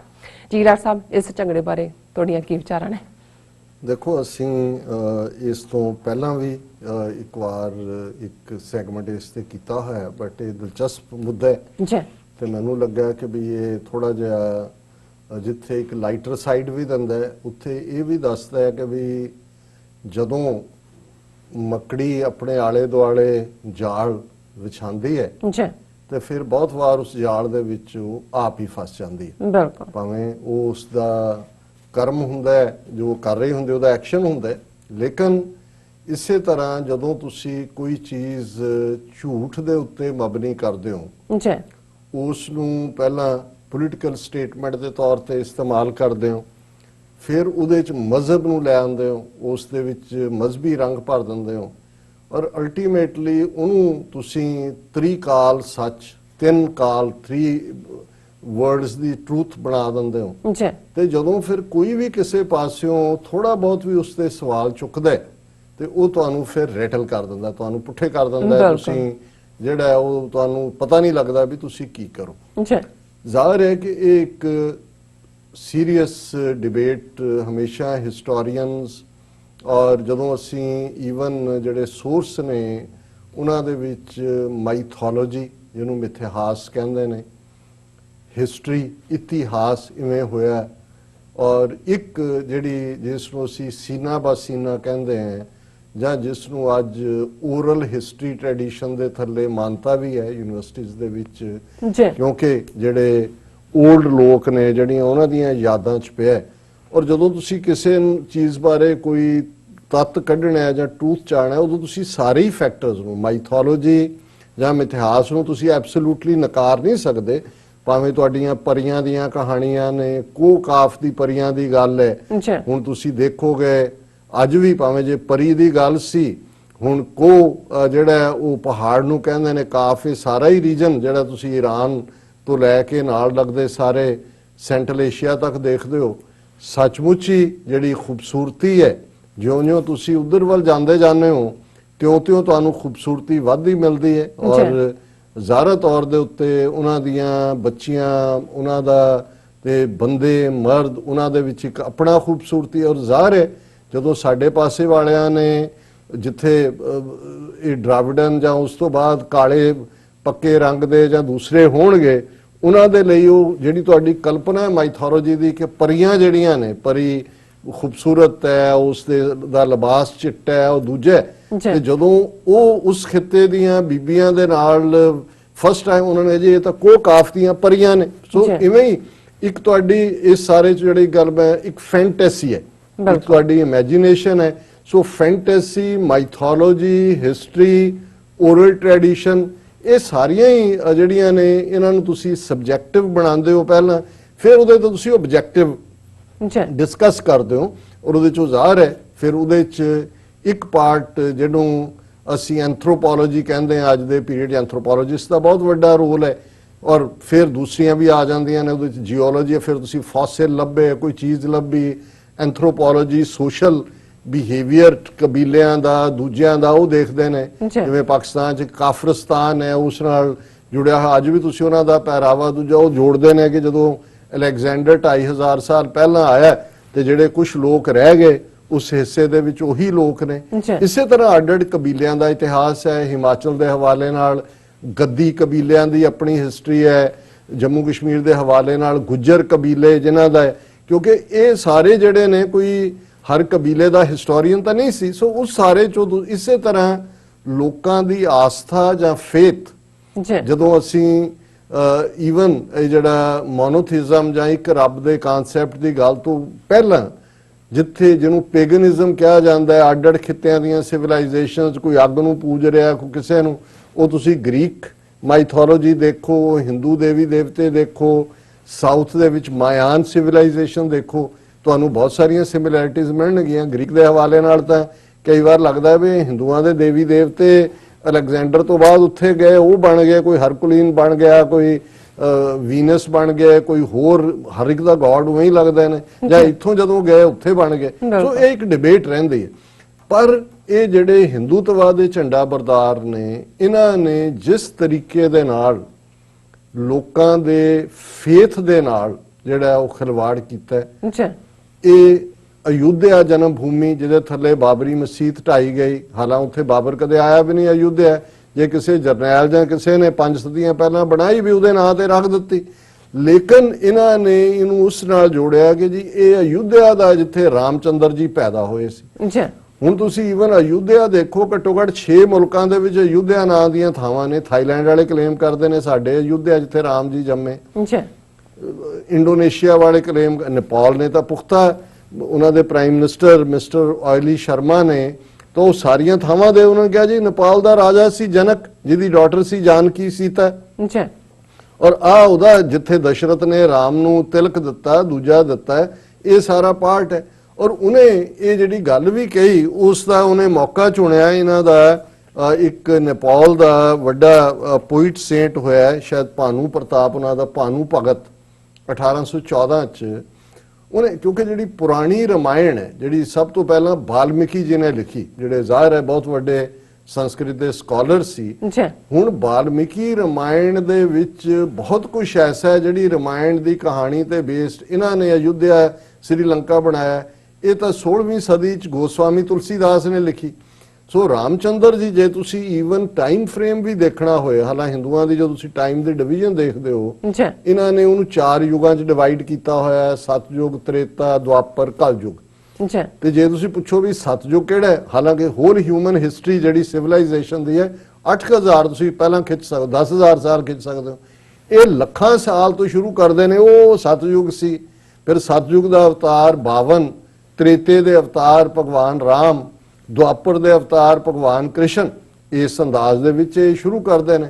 ਲੇਕਿਨ ਤੁਸੀਂ 8000 ਸਾਲ ਜੇ ਤੁਸੀਂ ਹਿਊਮਨ ਹਿਸਟਰੀ ਦੇ ਹਵਾਲੇ ਨਾਲ ਸਾਈਟਸ ਨਾਲ ਫਿਕਸ ਕਰਨਾ ਹੈ, ਤੇ ਤੁਹਾਨੂੰ 8000 ਸਾਲ ਦੇ ਵਿੱਚ ਫਿਕਸ ਕਰਨਾ ਪਏਗਾ ਕਿ ਰਾਮਚੰਦਰ ਜੀ ਕਦੋਂ ਹੋਏ, ਕ੍ਰਿਸ਼ਨ ਜੀ ਕਦੋਂ ਹੋਏ, ਮਹਾਭਾਰਤ ਕਦੋਂ ਹੋਇਆ, ਕਿਉਂਕਿ ਉਹ ਕ੍ਰਿਸ਼ਨ ਜੀ ਦੇ ਵੇਲੇ ਹੋਇਆ ਜ਼ਾਹਰਾ ਤੌਰ ਤੇ। ਹੁਣ ਜਿਹੜਾ ਬਾਲਮੀਕ ਰਮਾਇਣ ਇੱਕ ਖੂਬਸੂਰਤ ਸੰਸਕ੍ਰਿਤ ਦਾ, ਜਿਹਨੂੰ ਤੁਸੀਂ ਐਪਿਕ ਵਰਕ ਕਹਿ ਸਕਦੇ ਹੋ, ਇੱਕ ਡਰਾਮਾ ਹੈ, ਉਹ ਬਿਲਕੁਲ ਆਲਟੂਗੈਦਰ ਡਿਫਰੈਂਟ ਹੈ। ਔਰ ਇਹ ਜਿਹੜੇ ਭਾਨੂ ਭਗਤ ਨੇ ਨੇਪਾਲੀ ਜ਼ਬਾਨ 'ਚ 1814 ਚ ਬਾਲਮੀਕ ਰਮਾਇਣ ਤੇ ਬੇਸਡ ਨੇਪਾਲੀ ਰਮਾਇਣ ਲਿਖੀ ਉਹਨੇ। ਔਰ ਉਸ ਮੌਕੇ ਦੇ ਉੱਤੇ ਉਹਨਾਂ ਦੀ ਯਾਦ ਭਾਨੂ ਭਗਤ ਦੀ ਮਨਾ ਰਹੇ, ਜਦੋਂ ਪ੍ਰਾਈਮ ਮਿਨਿਸਟਰ ਮਿਸਟਰ ਆਲੀ ਨੇ ਗੱਲ ਕਹੀ ਕਿ ਵੀ ਇਹ ਦੇਖੋ ਕਿ ਵੀ ਇਹ ਸਾਰਾ ਇਹਨਾਂ ਨੇ ਸਾਡੀ ਹਿਸਟਰੀ ਵੀ ਹਾਈਜੈਕ ਕੀਤੀ ਹੈ ਔਰ ਸਾਡਾ ਕਲਚਰ ਵੀ, ਔਰ ਦੂਜਾ ਵੀ, ਇਹ ਕੋਈ ਸੰਬੰਧ ਨਹੀਂ ਸੀ। ਸੀਤਾ ਤਾਂ ਸਾਡੀ ਬੇਟੀ ਹੈ ਹੀ ਸੀ, ਰਾਮ ਵੀ ਸਾਡਾ ਹੀ ਸੀ, ਦਸ਼ਰਥ ਦਾ ਬੇਟਾ ਸੀ। ਔਰ ਇਸ ਸਾਰੇ ਦੇ ਨਾਲ ਜਿਹੜਾ ਉਸ ਨੂੰ ਨੇ ਜੋੜ ਦਿੱਤਾ, ਕਿਉਂਕਿ ਰਾਜਾ ਜਨਕ ਜਿਹੜਾ ਉਹ ਨੇਪਾਲ ਦਾ ਰਾਜਾ ਹੈ, ਉਹਦੀ ਡਾਟਰ ਜਾਨਕੀ ਹੈ, ਸੀਤਾ ਹੈ, ਔਰ ਇਹ ਆਪਸ ਦੇ ਵਿੱਚ ਹੀ ਜਿਹੜਾ ਉਹਨਾਂ ਦਾ ਅਲਾਈਅੰਸ ਸੀ। ਹੁਣ ਇਸ ਨੇ ਬਹੁਤ ਤਕਲੀਫ ਦਿੱਤੀ, ਕਿਉਂਕਿ ਇਹਨਾਂ ਨੇ ਤਾਂ ਅਯੁੱਧਿਆ ਨੂੰ ਐਜ਼ ਏ ਪੋਲੀਟੀਕਲ, ਸਭ ਤੋਂ ਪਹਿਲਾਂ, ਹੁਣ ਮੇਰੇ ਕੋਲ ਵਕਤ ਨਹੀਂ ਹੈ ਕਿ ਕਿਵੇਂ ਭਾਰਤੀ ਜਨਸੰਘ ਤੋਂ ਬਾਅਦ ਭਾਰਤੀ ਜਨਤਾ ਪਾਰਟੀ ਨੇ, ਔਰ ਇਹ ਮੰਨਿਆ ਹੋਇਆ ਅਡਵਾਨੀ ਨੇ, ਕਿ ਅਯੁੱਧਿਆ ਰਾਮ ਮੰਦਿਰ ਬਣਾਉਣਾ ਸਾਡਾ ਪੋਲੀਟੀਕਲ ਏਜੰਡਾ ਹੈ। ਫਿਰ ਉਹਦੇ ਤੇ ਰੱਥ ਯਾਤਰਾ ਸ਼ੁਰੂ ਕੀਤੀ। ਫਿਰ ਇਹਨਾਂ ਨੇ ਉਸ ਸਾਰੇ ਦੇ ਨਾਲ ਕਹਾਣੀ ਸ੍ਰੀਲੰਕਾ, ਹੁਣ ਮੈਨੂੰ ਚੰਗੀ ਤਰ੍ਹਾਂ ਯਾਦ ਹੈ ਜੈਵਰਧਨੇ ਦੇ ਜ਼ਮਾਨੇ 'ਚ ਸ੍ਰੀਲੰਕਾ ਜਾਂ ਦੂਜੇ, ਕਿਉਂਕਿ ਸ੍ਰੀਲੰਕਾ ਜਿਹਦਾ ਪਹਿਲਾ ਨਾਂ ਅੰਗਰੇਜ਼ਾਂ ਨੇ ਦੇ ਜ਼ਮਾਨੇ 'ਚ ਸਿਲੋਨ ਸੀ, ਔਰ ਉਸ ਤੋਂ ਵੀ ਪਹਿਲਾਂ ਜਿਹੜਾ ਨਾਂ, ਕਿਉਂਕਿ ਗੁਰੂ ਨਾਨਕ ਸਾਹਿਬ ਵੀ ਉੱਥੇ ਗਏ ਨੇ, ਉਦੋਂ ਸੰਗਲਾਦੀਪ ਸੀ, ਇਹਦਾ ਸੰਗਲਾਦੀਪ ਨਾਂ ਸੀ। ਔਰ ਉਹਦੇ ਨਾਲ ਕਿਉਂਕਿ ਗੁਰੂ ਨਾਨਕ ਸਾਹਿਬ ਦੀ ਯਾਦ ਨਾਲ ਜੁੜਿਆ ਹੋਣ ਕਰਕੇ ਉਹਨਾਂ ਦੇ 1-2 ਸਕਾਲਰ ਗੁਰੂ ਨਾਨਕ ਯੂਨੀਵਰਸਿਟੀ ਅੰਮ੍ਰਿਤਸਰ ਵੀ ਆਏ, 1970ਵਿਆਂ ਦੀ ਗੱਲ ਹੈ। ਔਰ ਉਹਨਾਂ ਦੇ ਸਕਾਲਰਸ ਨੇ ਇੰਟਰਵਿਊ, ਉਹਨਾਂ ਨੇ ਕਿਹਾ ਜੀ ਸਾਡੀ ਸਾਰੀ ਸੰਗਲਾਦੀਪ ਜਾਂ ਸ੍ਰੀਲੰਕਾ ਦੀ ਹਿਸਟਰੀ ਜਿਹਨੂੰ ਇਹਨਾਂ ਨੇ ਬਣਾਇਆ ਕਿ ਰਾਮ ਜੀ ਨੇ, ਕਿਉਂਕਿ ਰਾਵਣ ਸ੍ਰੀਲੰਕਾ ਦਾ ਰਾਜਾ ਸੀ ਔਰ ਸ੍ਰੀਲੰਕਾ ਤੇ ਹਮਲਾ ਕਰਨ ਦੇ ਲਈ ਪੁਲ ਬਣਾਉਣ ਦੀ ਲੋੜ ਸੀ, ਔਰ ਉਹ ਪੁਲ ਜਿਹੜਾ ਬਾਂਦਰਾਂ ਨੇ ਬਣਾਇਆ। ਪਹਿਲਾਂ ਤਾਂ ਵਿਚਾਰੇ ਉਹ ਜਿਹੜਾ ਟ੍ਰਾਈਬ ਹੈ ਸ੍ਰੀਲੰਕਨ, ਹਨੂਮਾਨ ਜੀ ਜਿਹਦੇ ਨਾਲ ਜੋੜਿਆ ਹੋਇਆ, ਉਹਨਾਂ ਨੂੰ ਕਿਵੇਂ ਬਾਂਦਰ ਬਣਾ ਦਿੱਤਾ। ਔਰ ਉਹਨਾਂ ਦਾ ਕਹਿਣਾ ਸੀ ਕਿ ਸਾਡੀ ਹਿਸਟਰੀ ਦੇ ਵਿੱਚ ਸ੍ਰੀਲੰਕਾ ਦੀ ਕੋਈ ਰਾਵਣ ਨਾਂ ਦਾ ਰਾਜਾ ਨਹੀਂ ਹੋਇਆ, ਕੋਈ ਇਸ ਕਿਸਮ ਦਾ ਨਹੀਂ। ਇਹਨਾਂ ਨੇ ਉਹ ਇੱਕ ਨਾਟਕ ਹੈ ਉਹਨੂੰ ਬਣਾ ਕੇ, ਹੁਣ ਇਹ ਬਾਅਦ ਦੇ ਵਿੱਚ ਜਦੋਂ ਇਹਨਾਂ ਦਾ ਥੋੜਾ ਫੇਵਰੇਬਲ ਸ੍ਰੀਲੰਕਾ ਚ ਆਇਆ, ਉਹਨਾਂ ਨੂੰ ਵੀ ਲੱਗਿਆ ਕਿ ਵੀ ਜੇ ਹਿੰਦੂ ਯਾਤਰੀਆਂ ਨੇ ਆ ਕੇ ਇੱਥੇ ਪੈਸੇ ਹੀ ਵਟਾਣੇ ਨੇ ਕਿ ਜੀ ਇਹ ਆਈ ਸੀਤਾ ਜੀ ਇੱਥੇ ਪੰਚਵਟੀ ਸੀ, ਇੱਥੇ ਰਾਵਣ ਨੇ ਰੱਖਿਆ, ਇੱਥੇ ਤੇ ਹੋ ਲੈਣ ਦਿਓ। ਸੋ ਇਹ ਸਾਰਾ ਇਹਨਾਂ ਨੇ ਉਸ ਅੰਦਾਜ਼ ਚੋਂ ਜਿਹੜਾ ਵਾਲਮੀਕ ਰਾਮਾਇਣ ਨਾਲੋਂ ਬਿਲਕੁਲ ਉਲਟ ਉਹਦੇ, ਜੇ ਤੁਸੀਂ ਤੁਲਸੀ ਰਾਮਾਇਣ ਔਰ ਵਾਲਮੀਕ ਰਾਮਾਇਣ ਦੇਖੋ ਆਲ ਟੂਗੇਦਰ ਡਿਫਰੈਂਟ ਉਹਨਾਂ ਦਾ, ਪਰ ਇਹਨਾਂ ਨੇ ਇੱਕ ਕ੍ਰੀਏਟ ਕਰ ਦਿੱਤਾ, ਪੋਲੀਟੀਕਲ ਰਾਮ ਕ੍ਰੀਏਟ ਕੀਤਾ। ਉਹਦਾ ਮੰਦਿਰ ਬਣਾਉਣ ਦੇ ਨਾਂ ਥੱਲੇ ਬਾਬਰੀ ਮਸਜਿਦ ਤੋੜੀ, ਔਰ ਇਸ ਸਾਰੇ ਦੇ ਨਾਲ ਤਮਿਲਨਾਡੂ ਦਾ ਦੇ ਵਿੱਚ ਜਿਹੜਾ ਇੱਕ ਵੱਡਾ ਪੱਥਰ ਜਿਹਨੂੰ ਜਿਹੜਾ ਸ਼ਾਇਦ ਐਡਮਸ ਦੇ ਨਾਲ ਜੋੜ ਕੇ ਕਿਹਾ ਜਾਂਦਾ ਸੀ, ਉਹਨੂੰ ਵੀ ਇਹਨਾਂ ਨੇ ਇੱਕ ਪੁੱਲ ਦਾ ਨਾਂ ਦਿੱਤਾ। ਉਹਨਾਂ ਨੇ ਕਿਹਾ ਜੀ ਇਹੀ ਪੱਥਰ ਸੀ, ਔਰ ਉਹਦੇ 'ਚ ਵੀ ਜਿਹੜਾ ਇੱਕ ਪ੍ਰੋਜੈਕਟ ਇੰਦਰਾ ਗਾਂਧੀ ਦੇ ਜ਼ਮਾਨੇ ਉਹਨੂੰ ਵੀ ਉਹਨਾਂ ਨੇ ਖਤਮ ਕਰਵਾਇਆ ਕਿ ਵੀ ਇਹ ਨਹੀਂ ਇਹ ਤਾਂ ਉਹੀ ਹੈ ਇਹ। ਔਰ ਉਹਦੇ 'ਚ ਈਵਨ ਇਹਨਾਂ ਨੇ ਮਿਸਯੂਜ਼ ਕੀਤਾ ਗੁਰਬਾਣੀ ਦੀ ਕਿਸੇ ਕੋਟ ਨੂੰ ਵੀ ਕਿ ਜੀ ਇਹ ਜਿਹੜਾ ਪੁੱਲ ਹੈ ਉਹ ਹਨੂਮਾਨ ਜੀ ਤੋਂ ਬਣਵਾਇਆ ਰਾਮ ਜੀ।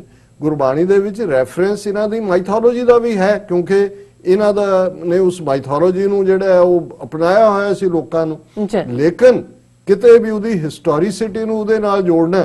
ਸੋ ਇਸ ਸਾਰੇ ਚੋਂ ਹੁਣ ਇੱਕ ਤਾਂ ਬੀਜੇਪੀ ਨੂੰ ਬੜੀ ਤਕਲੀਫ ਹੋਈ ਕਿ ਵੀ ਇਹ ਤਾਂ ਹਾਲਾਂ ਨੇਪਾਲ ਨੇ ਥੋੜਾ ਬਹੁਤ ਉਹਨੂੰ ਡੈਮੇਜ ਕੰਟਰੋਲ ਇਹਨਾਂ ਨੇ ਕਿਹਾ। ਉਹਨਾਂ ਨੇ ਕਿਹਾ ਜੀ ਸਾਡਾ ਕੋਈ, ਅਸੀਂ ਵੀ ਹਿੰਦੂ ਹਾਂ, ਤੁਹਾਡੀਆਂ ਕਿਸੇ ਦੀਆਂ ਅਸੀਂ ਭਾਰਤੀਆਂ ਦੀਆਂ ਭਾਵਨਾਵਾਂ ਨਹੀਂ ਭੜਕਾਉਣਾ ਚਾਹੁੰਦੇ, ਪਰ ਇਹ ਗੱਲ ਇੱਕ ਹਕੀਕਤਨ ਜਿਹੜਾ ਉਹ ਹੈ। ਸੋ ਲੇਕਿਨ ਬੀਜੇਪੀ ਦੇ ਸਪੋਕਸਮੈਨ ਕਹੇ ਇਹ ਤਾਂ ਬਹੁਤ ਵੱਡਾ ਗੁਨਾਹ ਹੋ ਜਾਏਗਾ, ਇਹ ਤਾਂ ਕਰੋੜਾਂ ਲੋਕਾਂ ਦੀ ਆਸਥਾ ਇਹ ਉਹ।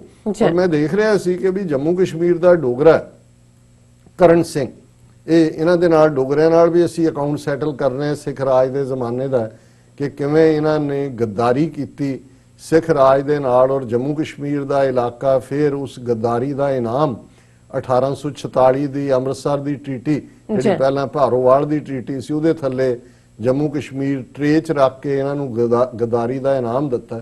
ਇਹਨਾਂ ਦਾ ਜਿਹੜਾ ਲਾਸਟ ਯੁਵਰਾਜ ਹੈ ਕਰਨ ਸਿੰਘ, ਸ਼ਿਵ ਸੈਨਾ ਇਹਨੇ ਬਣਾਈ, ਆਪਣੇ ਆਪ ਨੂੰ ਬੜਾ ਵਿਦਵਾਨ ਸਾਬਤ ਕਰਦਾ ਹੈ।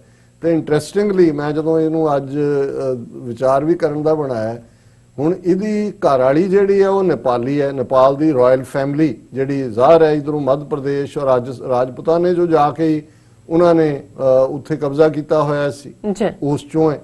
ਔਰ ਜ਼ਾਹਰ ਹੈ ਕਿ ਵੀ ਇਹ ਈਵਨ ਇਸ ਲਈ ਵੀ ਹੋਣਾ ਕਿਉਂਕਿ ਇਹ ਜਿਹੜੇ ਜੰਮੂ ਦੇ ਡੋਗਰੇ ਨੇ ਇਹਨਾਂ ਨੂੰ ਰਾਜਪੂਤ ਨਹੀਂ ਮੰਨਦੇ, ਇਹਨਾਂ ਨੂੰ ਕੋਈ ਜਿਹੜਾ ਰਿਸ਼ਤਾ ਨਹੀਂ ਸੀ ਦਿੰਦੇ। ਔਰ ਮਹਾਰਾਜਾ ਰਣਜੀਤ ਸਿੰਘ ਦੇ ਵੇਲੇ ਧਿਆਨ ਸਿੰਘ ਡੋਗਰੇ ਦੇ ਪੁੱਤਰ ਹੀਰਾ ਸਿੰਘ ਲਈ ਮਹਾਰਾਜਾ ਰਣਜੀਤ ਸਿੰਘ ਨੇ ਕਾਂਗੜੇ ਦੇ ਰਾਜੇ ਕਟੋਚੀਏ ਸੀ, ਕਟੋਚ ਸੋਲਿਡ ਰਾਜਪੂਤ ਨੇ, ਉਹਨਾਂ ਨੂੰ ਕਿਉਂਕਿ ਹੀਰਾ ਸਿੰਘ ਨੂੰ ਆਪਣੇ ਬੱਚੇ ਵਾਂਗ ਸਮਝਦਾ ਸੀ ਮਹਾਰਾਜਾ ਰਣਜੀਤ ਸਿੰਘ, ਉਹਨੇ ਰਿਸ਼ਤਾ ਮੰਗਿਆ ਸੀ ਔਰ ਉਹਨਾਂ ਨੇ ਨਾ ਕਰਤੇ। ਉਹਨਾਂ ਨੇ ਕਿਹਾ ਜੀ ਨਾ, ਇਹ ਤਾਂ ਰਾਜਪੂਤ ਨਹੀਂ ਹੈਗੇ, ਅਸੀਂ ਨਹੀਂ ਹੈ। ਔਰ ਇਹ ਸਾਰੇ ਦੇ ਬਾਵਜੂਦ ਇਹਨੂੰ ਤਾਂ ਇੰਨਾ ਹੀ ਬੜਾ ਹੈ ਕਿ ਜੀ ਮੈਂ ਡੋਗਰਾ ਜਿਹੜਾ ਗਦਾਰੀਆਂ ਚੋਂ ਅਸੀਂ ਰਾਜ ਲਿਆ ਹੋਇਆ ਤੇ ਰਾਇਲ ਘਰਾਣੇ ਦੇ ਨਾਲ ਅਸੀਂ ਵਿਆਹੇ ਗਏ।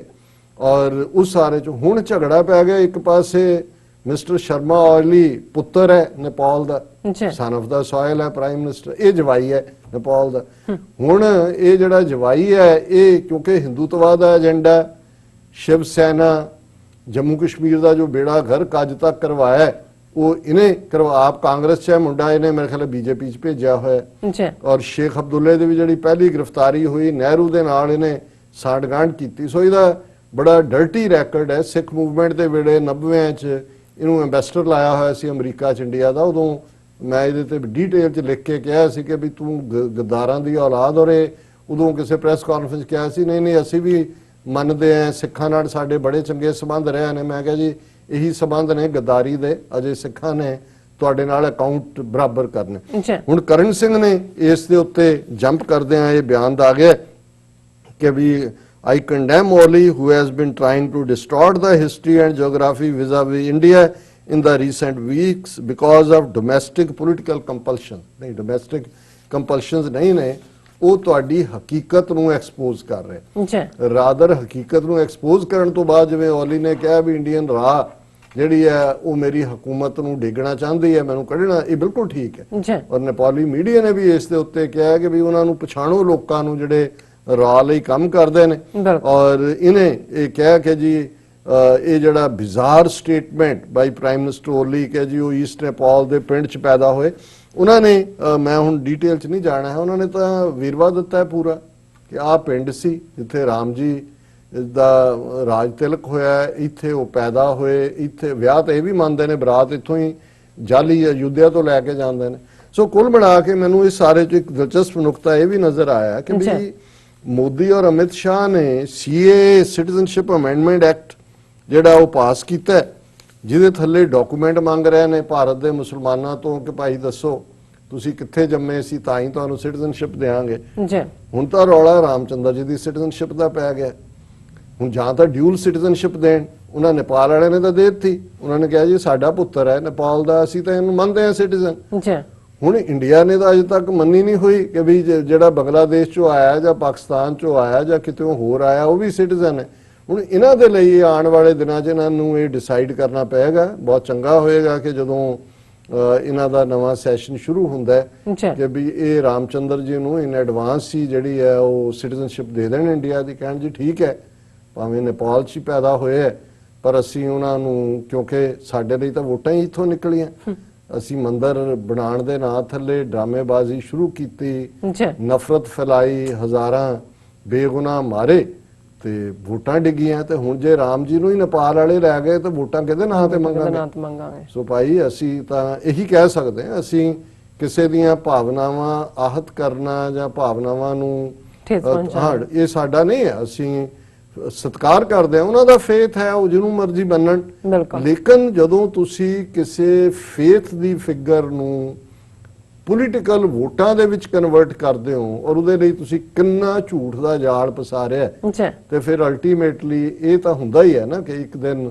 ਐਸਾ ਆ ਜਾਂਦਾ ਹੈ ਕਿ ਭਾਈ ਝੂਠ ਦੇ ਪੈਰ ਹੁੰਦੇ ਨਹੀਂ, ਔਰ ਇੱਕ ਦਿਨ ਜਦੋਂ ਪੈਰ ਚੱਕੇ ਜਾਂਦੇ ਨੇ ਤੇ ਫਿਰ ਚਾਰ ਚਫੇਰੇ ਇਹੀ ਹੁੰਦਾ। ਹੁਣ ਇਹਨਾਂ ਦੇ ਝਗੜੇ 'ਚ ਅਸੀਂ ਤਾਂ ਨਹੀਂ ਦਖਲ ਦੇਣਾ ਚਾਹੁੰਦੇ। ਹੁਣ ਨੇਪਾਲ ਔਰ ਭਾਰਤ 'ਚ ਡਿਸਾਈਡ ਕਰਨ ਕਿ ਉਹਨਾਂ ਦੀ ਸਿਟੀਜ਼ਨਸ਼ਿਪ, ਨੇਪਾਲੀ ਤਾਂ ਦੇ ਦਿੱਤੀ ਸਿਟੀਜ਼ਨਸ਼ਿਪ, ਇਹਨਾਂ ਨੇ ਦੇਣੀ ਹੈ ਜਾਂ ਨਹੀਂ ਇਹ ਇਹਨਾਂ ਤੇ ਹੈ। ਪਰ ਅਸੀਂ ਜ਼ਰੂਰ ਕਵਾਂਗੇ ਵੀ ਕਰੋੜਾਂ ਭਾਰਤੀਆਂ ਦੀ ਆਸਥਾ ਦਾ ਸਵਾਲ ਹੈ, ਇਸ ਲਈ ਰਾਮ ਜੀ ਨੂੰ ਭਾਰਤ ਦੀ ਸਿਟੀਜ਼ਨਸ਼ਿਪ ਜ਼ਰੂਰ ਮਿਲਣੀ ਚਾਹੀਦੀ ਹੈ। ਜੀ ਡਾਕਟਰ ਸਾਹਿਬ ਇੱਥੇ ਲੈਣੇ ਬ੍ਰੇਕ। ਵਿਊਅਰਸ ਤੁਸੀਂ ਕਿਤੇ ਨਹੀਂ ਜਾਣਾ, ਮਿਲਦੇ ਹਾਂ ਆਫਟਰ ਦਿਸ ਸ਼ਾਰਟ ਬ੍ਰੇਕ।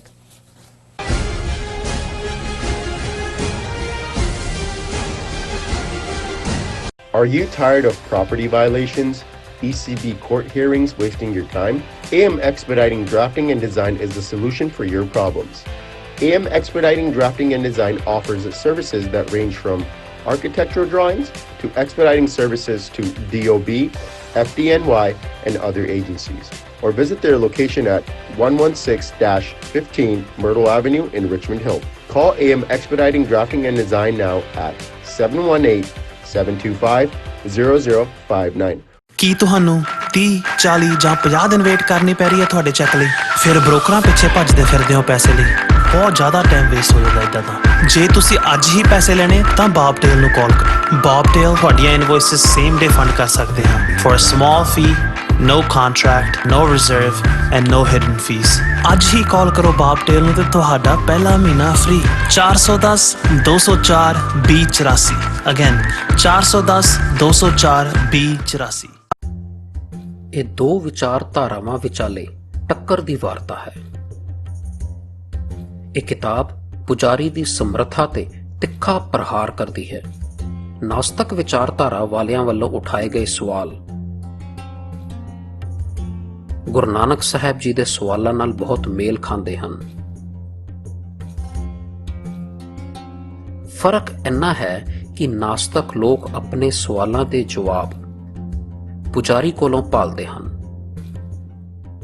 ਜਦਕਿ ਗੁਰੂ ਨਾਨਕ ਸਾਹਿਬ ਜੀ ਉਹਨਾਂ ਦਾ ਜਵਾਬ ਸਰਬ ਵਿਆਪਕ ਨਿਹਚਲ ਹੁਕਮ ਦੀ ਅਗਵਾਈ ਵਿੱਚੋਂ ਰੋਸ਼ਨਾਉਂਦੇ ਹਨ।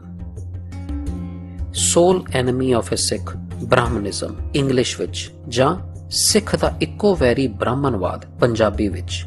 ਗੁਰਪ੍ਰੀਤ ਸਿੰਘ ਜੀਪੀ ਵੱਲੋਂ ਲਿਖੀ ਕਿਤਾਬ ਹੁਣੇ ਮੰਗਵਾਓ ਜੀ। ਤੁਸੀਂ Amazon, Barnes and Noble ਜਾਂ Flipkart ਆਨਲਾਈਨ ਪਲੇਟਫਾਰਮਸ ਤੋਂ ਆਰਡਰ ਕਰ ਸਕਦੇ ਹੋ।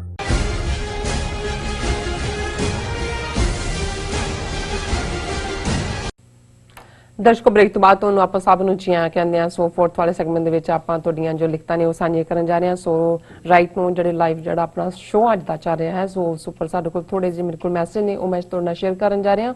ਸੋ ਉਸ ਤੋਂ ਬਾਅਦ ਡਾਕਟਰ ਸਾਹਿਬ ਕੋਲ ਈਮੇਲ ਹੈ, ਉਹ ਆਪਾਂ ਡਿਸਕਸ ਕਰਾਂਗੇ। ਉਸ ਤੋਂ ਬਾਅਦ ਜੋ ਗੁਰਬਾਣੀ ਵਿਚਾਰਾਂ ਤੁਹਾਡੇ ਨਾਲ ਸ਼ੇਅਰ ਕੀਤੀਆਂ ਜਾਣਗੀਆਂ। ਸੋ ਅਸੀਂ ਚਾਹਾਂਗੇ ਕਿ ਤੁਸੀਂ ਸਾਡੇ ਨਾਲ ਇਸੇ ਤਰ੍ਹਾਂ ਹੀ ਬਣੇ ਰਹਿਣਾ। ਦੇਖਣ ਸੁਣ ਲਈ ਤੁਹਾਡਾ ਸਭ ਦਾ ਐਂਡ ਲਿਖਣ ਲਈ ਤੁਹਾਡਾ ਸਭ ਦਾ ਬਹੁਤ ਬਹੁਤ ਸ਼ੁਕਰੀਆ। ਸੋ ਸਾਰ ਸੰਧੂ ਜੀ ਸਾਨੂੰ ਲਿਖਦੇ ਨੇ ਡੰਪਲਿੰਗਸ, ਐਂਡ ਫਿਰ ਉਹਨਾਂ ਦਾ ਮੈਸੇਜ ਹੈ ਵੈਰੀ ਗੁੱਡ ਡਾਕਟਰ ਸਾਹਿਬ। ਐਂਡ ਮੁਹੰਮਦ ਅਸਲਮ ਜੀ ਲਿਖਦੇ ਨੇ Indians are building tunnel under river because they are so scared to walk on the ground front of the Chinese because Chinese beat them up. ਮੁੜ ਕੇ ਸਾਰੀ ਦੀ ਸਾਰੀ ਫੌਜ tunnel ਦੇ ਵਿੱਚ ਲੁਕੀ ਹੋਣੀ ਹੈ। ਇਹਨਾਂ ਨੂੰ ਉਹਨਾਂ ਨੇ ਅਨਾਉਂਸ ਕਰ ਰਿਹਾ ਹੋਣਾ ਕਿ ਚਲੇ ਗਏ ਚਾਈਨੀ, ਚਲੇ ਗਏ, ਨਿਕਲ ਆਓ ਬਾਹਰ। ਜੀ ਜੰਗਸਾਜ ਸਿੰਘ ਲਿਖਦੇ ਨੇ they have many different drums. ਸੋ ਫਿਰ ਸਾਡੇ ਕੋਲ ਮੈਸੇਜ ਆਏਗਾ ਕਿ ਜਸਵੀਰ ਸੰਧੂ ਲਿਖਦੇ ਨੇ ਜੀ why India afraid from China. So Jasvir Singh ji ਲਿਖਦੇ ਨੇ ਵਾਹਿਗੁਰੂ ਜੀ ਕਾ ਖਾਲਸਾ ਵਾਹਿਗੁਰੂ ਜੀ ਕੀ ਫਤਿਹ। ਐਂਡ ਮੁਹੰਮਦ ਅਸਲਮ ਜੀ ਲਿਖਦੇ ਨੇ maybe they can build Krishna temple on top of the mosque site. Pandit are very clever. ਸੋ ਕੁਲਦੀਪ ਸਿੰਘ ਜੀ ਲਿਖਦੇ ਨੇ ਵਾਹਿਗੁਰੂ ਜੀ ਕਾ ਖਾਲਸਾ। ਹਾਂਜੀ ਮਾਸਕ, ਹਾਂਜੀ। ਸੋ ਕੁਲਦੀਪ ਸਿੰਘ ਜੀ ਲਿਖਦੇ ਨੇ ਵਾਹਿਗੁਰੂ ਜੀ ਕਾ ਖਾਲਸਾ ਵਾਹਿਗੁਰੂ ਜੀ ਕੀ ਫਤਿਹ। ਫਿਰ ਮੁਹੰਮਦ ACH ਜੀ ਲਿਖਦੇ ਨੇ doctor Sahib you are doing very good job. And ਫਿਰ ਲਿਖਦੇ ਨੇ have friends who should see this video, share it with them so they can watch too. So ਇਹ ਗੱਲ ਮੈਂ ਜ਼ਰੂਰ ਕਹਿਣੀ ਚਾਹੁੰਦਾ ਹਾਂ, ਹਾਲਾਂਕਿ ਸਾਡੇ ਬਹੁਤ ਸਾਰੇ ਵਿਊਅਰਸ ਕੰਪਲੀਮੈਂਟ ਕਰਦੇ ਨੇ, ਪਰ ਦੇਖੋ ਸਾਡਾ ਮਕਸਦ ਇਹ ਹੈ ਕਿ ਵੀ ਜਿਹੜਾ ਝੂਠ ਦਾ ਪ੍ਰਚਾਰ ਹੈ ਉਹ ਇੰਨੇ ਪਲੇਟਫਾਰਮਸ ਤੋਂ ਹੋ ਰਿਹਾ ਹੈ।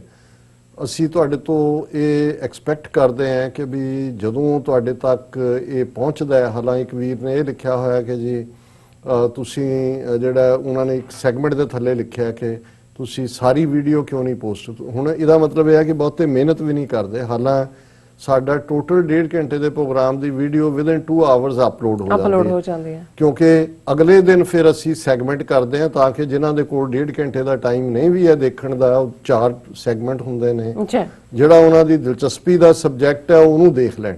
ਲੇਕਿਨ ਤੁਸੀਂ ਘੱਟੋ ਘੱਟ ਇਹਨਾਂ ਸਾਰਿਆਂ ਨੂੰ ਵੱਧ ਤੋਂ ਵੱਧ ਲੋਕਾਂ ਤੱਕ ਪਹੁੰਚਾਓ, ਸ਼ੇਅਰ ਕਰੋ, ਉਹਨਾਂ ਨੂੰ ਇਹ ਕਹੋ ਕਿ ਭਾਈ ਅੱਗੋਂ ਜਿਹੜਾ ਤੁਸੀਂ ਸ਼ੇਅਰ ਕਰੋ ਤਾਂ ਕਿ ਸਾਡੀ ਜਿਹੜੀ ਆਵਾਜ਼ ਹੈ ਵੱਧ ਤੋਂ ਵੱਧ ਲੋਕਾਂ ਤੱਕ ਪਹੁੰਚੇ, ਔਰ ਜਿਹੜੇ ਹਨੇਰੇ 'ਚ ਫਸੇ ਹੋਏ ਨੇ, ਉਹਨਾਂ ਦੇ ਝੂਠੇ ਪ੍ਰੋਪੇਗੈਂਡੇ ਦਾ ਸ਼ਿਕਾਰ ਹੁੰਦੇ ਨੇ, ਉਹਨਾਂ ਤੱਕ ਸੱਚ ਦੀ ਆਵਾਜ਼ ਪਹੁੰਚੇ। ਜੀ ਮੁਹੰਮਦ CH ਫਿਰ ਲਿਖਦੇ ਨੇ ਖਾਲਸਾ ਜ਼ਿੰਦਾਬਾਦ। ਔਨ ਵਰਲਡ ਵਾਈਡ ਵਾਚ ਲਿਖਦੇ ਨੇ India will break like Soviet. ਜੀ ਮੈਂ ਕਿਉਂਕਿ ਅਸੀਂ ਪਿਛਲੇ ਪੀਰੀਅਡ 'ਚ ਕਈ ਦਿਨਾਂ ਤੋਂ ਹੀ ਵਿਊਅਰਸ ਦੇ ਵਿਊਜ਼ ਨਹੀਂ ਲਏ, ਅੱਜ ਤੁਸੀਂ ਚੰਗੀ ਸ਼ੁਰੂਆਤ ਕੀਤੀ ਹੈ।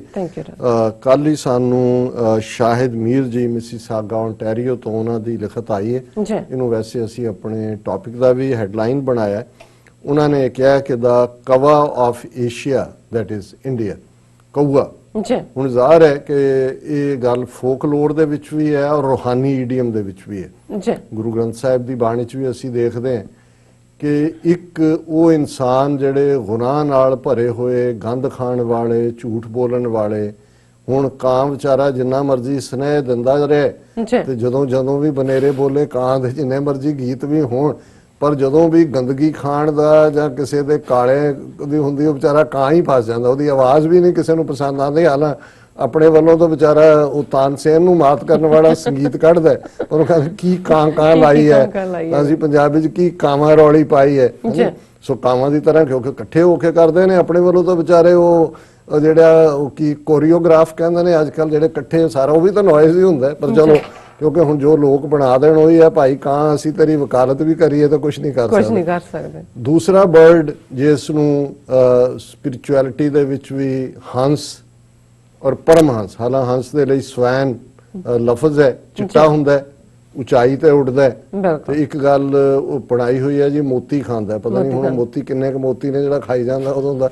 ਲੇਕਿਨ ਰੂਹਾਨੀਅਤ ਦੇ ਵਿੱਚ ਇੱਕ ਚੰਗੀ ਰੂਹ ਜਿਹੜੀ ਰੱਬ ਨਾਲ ਜੁੜੀ ਹੋਈ ਹੈ, ਜਿਹੜਾ ਸਾਫ਼ ਸੁਥਰਾ ਹੈ, ਉਸ ਰੂਹ ਨੂੰ ਹੰਸ ਜਾਂ ਕਈਆਂ ਨੇ ਪਰਮਹੰਸ ਕਿ ਹੰਸਾਂ ਦਾ ਵੀ ਜਿਹੜਾ ਸੁਪਰੀਮ ਹੈ ਪਰਮਹੰਸ। ਔਰ ਫਿਰ ਕਿਉਂਕਿ ਮਾਨਸਰੋਵਰ ਜਿਹੜਾ ਜ਼ਾਹਰ ਹੈ ਚੀਨ ਚ ਹੈ, ਤਿੱਬਤ ਦੇ ਵਿੱਚ ਵੱਡੀ ਲੇਕ ਹੈ, ਔਰ ਜਿਹੜਾ ਹੰਸ ਵੀ ਭਾਵੇਂ 4 ਚਫੇਰੇ ਨੇ, ਪਰ ਸਭ ਤੋਂ ਉੱਤਮ ਹੰਸ ਵੀ ਫਿਰ ਮਾਨਸਰੋਵਰ ਦੇ ਹੰਸ ਨੂੰ ਮੰਨਿਆ ਵੀ ਜਿਹੜਾ 20-22 ਹਜ਼ਾਰ ਫੁੱਟ ਤੇ ਉਹ ਸਾਫ਼ ਪਾਣੀ ਵੀ ਸਾਫ਼ ਹੈ, ਔਰ ਜ਼ਾਹਰ ਹੈ ਸਾਫ਼ ਪਾਣੀ ਚ ਉਹਦੀ ਸਰਵਾਈਵਲ ਹੈ ਜਿਹੜਾ ਇਹਨਾਂ ਜੋ ਵੀ ਚੱਲਦਾ। ਮੈਂ ਕੋਈ ਬਹੁਤਾ ਨਾ ਹੀ ਮੇਰਾ ਕੋਈ ਬਹੁਤ ਇੰਟਰਸਟ ਹੈ ਕਿ ਬਰਡਸ ਦੇ ਉੱਤੇ ਮੈਂ ਕੁਝ ਪੜ੍ਹਿਆ ਹੋਏ, ਲੇਕਿਨ ਇੰਨਾ ਕੁ ਮੈਨੂੰ ਪਤਾ ਹੈ ਕਿ ਭਾਈ ਕਊਆ ਵਰਸਸ ਹੰਸ ਦਾ ਕਨਸੈਪਟ ਹੈ। ਹੁਣ ਭਾਰਤ ਜਦੋਂ ਦੁਨੀਆ ਨੂੰ Asian tiger, Asian super power, global leader ਤੇ ਜ਼ਾਹਰ ਹੈ ਕਿ ਇਹ ਸੀ ਜੀ ਅਸੀਂ ਪਰਮਹੰਸ ਹੈ, ਅਸੀਂ ਸਭ ਤੋਂ ਹੈ।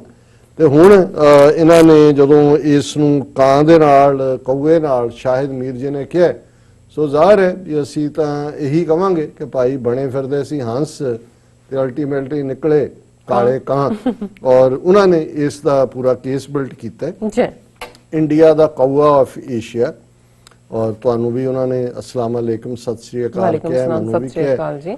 India had been trying to prove itself as vagabond of Asia just by bullying the weak neighbors and by state-sponsored terrorism or innocent unarmed Kashmiris and in the neighboring countries ਕਿ ਭਾਈ ਉੱਥੋਂ ਦਾ ਗੁੰਡਾ ਦਾਦਾ ਬਣੇ ਹੋਏ ਸੀ ਬੁਲਿੰਗ ਕਰਕੇ, ਔਰ ਜਿਵੇਂ ਬੇਗੁਨਾਹ ਕਸ਼ਮੀਰੀਆਂ ਦੇ ਉੱਤੇ ਔਰ ਨੇਬਰਸ ਦੇ ਉੱਤੇ ਜਿਸ ਕਿਸਮ ਦਾ ਇਹਨਾਂ ਨੇ ਦਾਬਾ ਬਣਾਇਆ ਹੋਇਆ ਸੀ। This was at its peak when it was adopted as Bacha Jamura by the superpower. It started thinking itself as Rajhans, totally forgetting that actually it is Kawa of Asia. ਕਿ ਵੀ ਜਦੋਂ ਇਸ ਕਿਸਮ ਦੀ ਬੁਲਿੰਗ ਕਰ ਰਿਹਾ ਸੀ ਤੇ super power America ਨੇ ਆਪਣਾ ਬੱਚਾ ਜਮੂਰਾ ਬਣਾਇਆ, ਮਦਾਰੀ ਨੇ ਕਿਹਾ ਵੀ ਠੀਕ ਹੈ ਜੋ ਪੁੱਛੇਗਾ ਬਤਲਾਏਗਾ ਜਿਵੇਂ ਉਹ ਕਰਦੇ ਨੇ ਮਦਾਰੀਆਂ ਦੇ ਬੱਚੇ ਜਮੂਰੇ। ਉਹਨਾਂ ਕਿਹਾ ਵੀ ਇਹ ਹੁਣ ਕੀ ਹੋਇਆ, it was this daydreaming that it tried to take ਪੰਗਾ with Pakistan and got a befitting reply and bloody nose. Pakistan ਨਾਲ ਪੰਗਾ ਲਿਆ, ਖੂਨੋਂ ਖੂਨ, ਨੱਕ ਵੀ ਭਨਾਇਆ, ਕੱਲਾ ਖੂਨ ਨਹੀਂ ਨਿਕਲਿਆ, ਨੱਕ ਦੀ ਹੱਡੀ ਵੀ ਟੁੱਟ ਗਈ। ਔਰ the fact is that its military command knew well about capabilities of Pakistan armed forces, but Bipin Rawat incited Modi to resort to old giddar pupki tactics and with the help of Indian media mascaras, jokers like Arnab Goswami and alike tried to play as it was a Bollywood movie shooting. ਜਿਹਨੂੰ ਕਹਿੰਦੇ ਨੇ ਵੀ ਹਾਸੇ ਹਾਸੇ ਚ ਹੀ ਆਪਣੇ ਧੌਣ ਬਣਾ ਰਹੀ, ਕਿਵੇਂ ਮਸਕਰੇ ਇਕੱਠੇ ਹੋਏ ਸੀ। ਔਰ ਅਜੀਤ ਡੋਵਲ ਨੇ ਚੁੱਕਿਆ, ਉਹਨੇ ਕਿਹਾ ਜੀ ਕੋਈ ਨਹੀਂ, ਹੋ ਗਈਆਂ ਅੱਖਾਂ ਲਾਲ ਤੇ ਮਾਰੇ ਗਏ ਬੱਗੀਆਂ ਅੱਖੀਂ। Pakistan remained undeterred by this media mockery because Indian media programs, if at all they are seen in Pakistan, they are seen as nothing more than the comedy shows. ਕਿ ਪਾਕਿਸਤਾਨੀਆਂ ਨੇ ਕੋਈ ਬਹੁਤਾ ਨਹੀਂ, ਕਿਉਂਕਿ ਉਹ ਇਹਨਾਂ ਪ੍ਰੋਗਰਾਮਾਂ ਨੂੰ, ਨਿਊਜ਼ ਸ਼ੋਅ ਨੂੰ ਵੀ ਕਾਮੇਡੀ ਸ਼ੋਅ ਹੀ ਸਮਝਦੇ ਨੇ।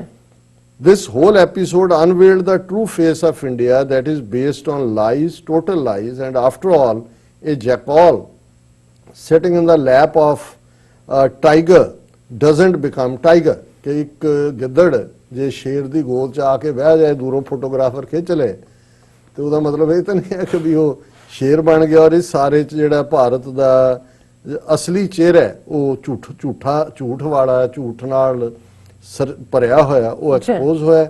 ਫਿਰ ਉਹਨਾਂ ਨੇ ਜਨਰਲ ਹਮੀਦ ਗੁਲ ਜਿਹੜੇ ISI ਦੇ ਚੀਫ ਵੀ ਰਹੇ, ਔਰ ਵੈਰੀ ਆਰਟੀਕੂਲੇਟ ਉਹਨਾਂ ਦੀ ਪ੍ਰੈਜੈਂਟੇਸ਼ਨ ਵੀ ਹੁੰਦੀ ਸੀ ਜਦੋਂ ਟੀਵੀ ਤੇ ਇੰਟਰਵਿਊ ਦਿੰਦੇ ਸੀ। ਉਹਨਾਂ ਕਿਹਾ ਵੀ ਉਹਨਾਂ ਨੇ, ਜਨਰਲ ਹਮੀਦ ਗੁਲ ਨੇ ਕਿਹਾ ਸੀ, don't worry, Modi will prove blessing in disguise for Pakistan and for the minorities of India. ਉਹਨੇ ਕਿਹਾ ਜੀ ਇਹ ਮੋਦੀ ਤਾਂ ਨਿਮਤ ਹੈ ਭਾਰਤ ਦੀਆਂ ਅਕਲੀਤਾਂ ਲਈ ਵੀ। ਉਦੋਂ ਹੀ ਉਹਨਾਂ ਨੇ ਖਾਲਿਸਤਾਨ ਦੀ ਗੱਲ ਵੀ, ਉਹਨੂੰ ਕਿਹਾ ਜੀ ਖਾਲਿਸਤਾਨ ਫ੍ਰੀ। ਉਹਨਾਂ ਨੂੰ ਕਿਹਾ ਜੀ खालिस्तान ने कहा जी बाहर जाके देखो, अमेरिका में, कनाडा में, इंग्लैंड में सिख बहुत बड़ी कुवत है, बहुत बड़ी पावर है। और उन्होंने कहा भी ये जड़ा इन्हां दा गोरबाचफ बनेगा, मोदी जड़ा इंडिया दा टुटेगा। और अखीर च उन्होंने खालिस्तान जिंदाबाद जिंदाबाद जिंदाबाद जिंदाबाद। सो बहुत शुक्रिया शायद तुसी अज सानू हंस भी याद करवा दिते ते कां भी जदों भी बनेरे बोले कां। वैसे असी कां नू क्योंकि हुण पंजाब दे फोकलोर च है, सुनेहा भी लैके आउंदा है, जदों कां बोलदा है हाथ च पीड़ा डिग पैंदा है, साडियां कोई प्राहुणा आएगा।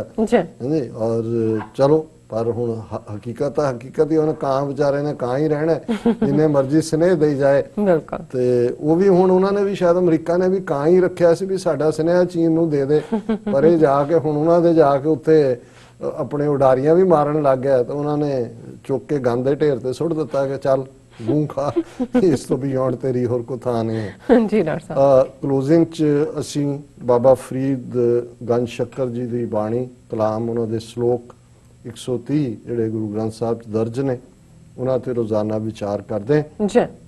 ਔਰ ਅੱਜ ਦੀ ਵਿਚਾਰ ਲਈ ਅਸੀਂ 2 ਸ਼ਲੋਕ ਚੁਣੇ ਨੇ। ਉਹਨਾਂ 'ਚ ਪਹਿਲਾ ਹੈ, ਤਤੀ ਤੋਏ ਨਾ ਪਲਵੈ ਜੇ ਜਲ ਟੁੱਬੀ ਦੇ, ਫਰੀਦਾ ਜੋ ਡੁਹਾਗਣ ਰੱਬ ਦੀ, ਝੂਰੇਂਦੀ ਝੂਰੇ। ਜੀ ਬੜਾ ਖੂਬਸੂਰਤ ਇਸ ਦਾ, ਔਰ ਇਹ ਸਾਡੇ ਵਰਗੇ ਭੇਖੀਆਂ ਰਹੀ ਹੈ। ਬਿਲਕੁਲ। ਜਿਵੇਂ ਕੱਲ ਵਾਲੀ ਵਿਚਾਰ 'ਚ ਤਾਂ ਉਹਨਾਂ ਨੇ ਉਹ ਵਿਚਾਰ ਦਿੱਤੇ ਕਿ ਭਾਈ ਮੌਤ ਦਾ ਡਰ ਜੇ ਤੁਹਾਡੇ ਉੱਤੇ ਰਹੇ, ਤੁਹਾਨੂੰ ਯਾਦ ਰਹੇ, ਤਾਂ ਫਿਰ ਤੁਸੀਂ ਇਹ ਦਰਵੇਸ਼ ਬਾਣੇ ਦੇ ਵਿੱਚ ਜਿਹੜਾ ਸੱਚ ਦੀ ਦਰਵੇਸ਼ੀ ਕਮਾਓਗੇ, ਫਿਰ ਤੁਸੀਂ ਭੇਖੀ ਨਹੀਂ ਬਣੋਗੇ। ਪਰ ਅੱਜ ਦੇ ਸ਼ਲੋਕ 'ਚ ਹੁਣ ਅਸੀਂ ਬਹੁਤ ਵਾਰ ਇਹ ਤਾਂ ਵਿਚਾਰ ਦੇਖਦੇ ਹਾਂ, ਕਿਉਂਕਿ ਸਾਡੀ ਖੇਤੀਬਾੜੀ ਆਧਾਰਿਤ ਸੁਸਾਇਟੀ ਹੈ ਸਾਰੀ ਸਾਡੇ ਖਿੱਤੇ ਦੀ, ਅੱਜ ਵੀ 70% ਦਾ ਰੁਜ਼ਗਾਰ ਖੇਤੀ ਨਾਲ ਜੁੜਿਆ ਹੋਇਆ, ਕਿ ਇੱਕ ਪਾਸੇ ਖੇਤੀ ਸੁੱਕਦੀ ਹੈ ਜੇ ਉਹਨੂੰ ਪਾਣੀ ਨਾ ਮਿਲੇ, ਬਿਲਕੁਲ, ਮੀਂਹ ਨਾ ਪਏ, ਜਾਂ ਹੁਣ ਤਾਂ ਦੂਜੇ ਸਾਧਨ, ਜਦੋਂ ਪਾਣੀ ਨਹੀਂ ਮਿਲਦਾ, ਅਸੀਂ ਜਦੋਂ ਇਹ ਕਹਿੰਦੇ ਆ ਕਿ ਭਾਈ ਜਲ ਬਿਨ ਸਾਖ ਕੋ ਮਿਲਾਵਤੀ, ਉਪਜੈ ਨਾ ਹੀ ਦਾਮ, ਕਿ ਭਾਈ ਪਾਣੀ ਤੋਂ ਬਿਨਾ ਜਿਹੜੀ ਸ਼ਾਖ ਹੈ, ਪਲਾਂਟ ਹੈ, ਉਹ ਮੁਰਝਾ ਜਾਂਦਾ ਹੈ, ਮਰ ਜਾਂਦਾ ਹੈ। ਪਰ ਜਿਹੜੇ ਇਸ ਨਾਲ ਜੁੜੇ ਹੋਏ ਨੇ ਉਹ ਇਹ ਵੀ ਚੰਗੀ ਤਰ੍ਹਾਂ ਸਮਝਦੇ ਨੇ ਕਿ ਜੇ ਓਵਰ ਵਾਟਰਿੰਗ ਕਰੋ, ਇੱਥੇ ਵੀ ਕਈ ਗਮਲਿਆਂ 'ਚ ਨਵੇਂ ਪਲਾਂਟ ਲੈ ਕੇ ਆਉਂਦੇ ਨੇ, ਔਰ ਫਿਰ ਉਹਨਾਂ ਨੂੰ ਹੁੰਦਾ ਵੀ ਪਾਣੀ ਜ਼ਰੂਰ ਦੇਣਾ, ਉਹ ਰੋਜ਼ ਪਾਣੀ ਦੇਈ ਜਾਣਗੇ, ਫਿਰ ਹਫ਼ਤੇ ਬਾਅਦ ਕਹਿਣਗੇ ਇਹ ਤਾਂ ਸੜ ਗਿਆ, ਉਹਨੂੰ ਫਿਰ ਕੋਈ ਸਿਆਣਾ ਕਹਿੰਦਾ ਜੀ ਇਹਨੂੰ ਰੋਜ਼ ਪਾਣੀ ਦੇਣ ਵਾਲਾ ਨਹੀਂ, ਇਹਨੂੰ ਹਫ਼ਤੇ 'ਚ ਇੱਕ ਵਾਰ ਦੇਈਦਾ, ਕਿਉਂਕਿ ਜੇ ਰੋਜ਼ ਦਿਓਗੇ ਫਿਰ ਸੜ ਜਾਏਗਾ। ਸੋ ਇੱਕ ਪਾਸੇ ਜਲ ਬਿਨ ਸਾਖ ਕੋ ਮਿਲਾਵਟੀ ਵੀ ਹੈ, ਪਰ ਇੱਕ ਪਾਸੇ ਜਿਹੜਾ ਉਹ ਓਵਰ। ਹੁਣ ਇਸੇ ਤਰ੍ਹਾਂ ਇਹ ਜਦੋਂ ਬਾਬਾ ਫਰੀਦ ਨੇ ਤਤੀ ਤੋਏ ਨਾ ਪਲਵੈ, ਕਿ ਸੜੀ ਹੋਈ ਘਾਹ, ਸੜਿਆ ਹੋਇਆ ਪਲਾਂਟ, ਉਹ ਪਲਦਾ ਨਹੀਂ ਹੈ, ਪਲਰਦਾ ਨਹੀਂ ਹੈ, ਪ੍ਰਫੁੱਲਤ ਨਹੀਂ ਹੁੰਦਾ ਜੇ ਜਲ ਟੁੱਬੀ ਦੇ, ਕਿ ਜਿਹੜਾ ਸੜਿਆ ਹੀ ਪਾਣੀ ਦੇ ਨਾਲ ਹੈ, ਪਾਣੀ ਤੁਸੀਂ ਓਵਰ ਦਿੱਤਾ ਹੋਇਆ, ਉਹਨੂੰ ਤੁਸੀਂ ਲਿਜਾ ਕੇ ਫਿਰ ਉਹਨੂੰ ਪਾਣੀ ਦਿਓ ਤੇ ਉਹਨੇ ਪਲਣਾ ਨਹੀਂ ਹੈ, ਉਹਨੇ ਪ੍ਰਫੁੱਲਤ ਨਹੀਂ ਹੋਣਾ। ਪਰ ਮੈਸੇਜ ਹੈ, ਫਰੀਦਾ ਜੋ ਡੁਹਾਗਣ ਰੱਬ ਦੀ, ਝੂਰੇਂਦੀ ਝੂਰੇ।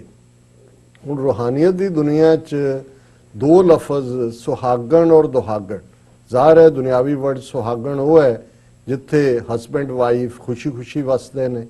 ਦੁਹਾਗਣ ਦੇ ਲਈ ਲਫ਼ਜ਼ ਅਸੀਂ ਛੁੱਟੜ ਵੀ ਵਰਤਦੇ ਹਾਂ, ਕਿ ਜਿਸ ਔਰਤ ਨੂੰ ਉਹਦਾ ਘਰ ਵਾਲਾ ਛੱਡ ਦੇ ਉਹਨੂੰ ਛੁੱਟੜ ਕਿਹਾ ਜਾਂਦਾ, ਉਹਦੇ ਲਈ ਦੁਹਾਗਣ ਲਫ਼ਜ਼ ਇਸਤੇਮਾਲ ਹੁੰਦਾ।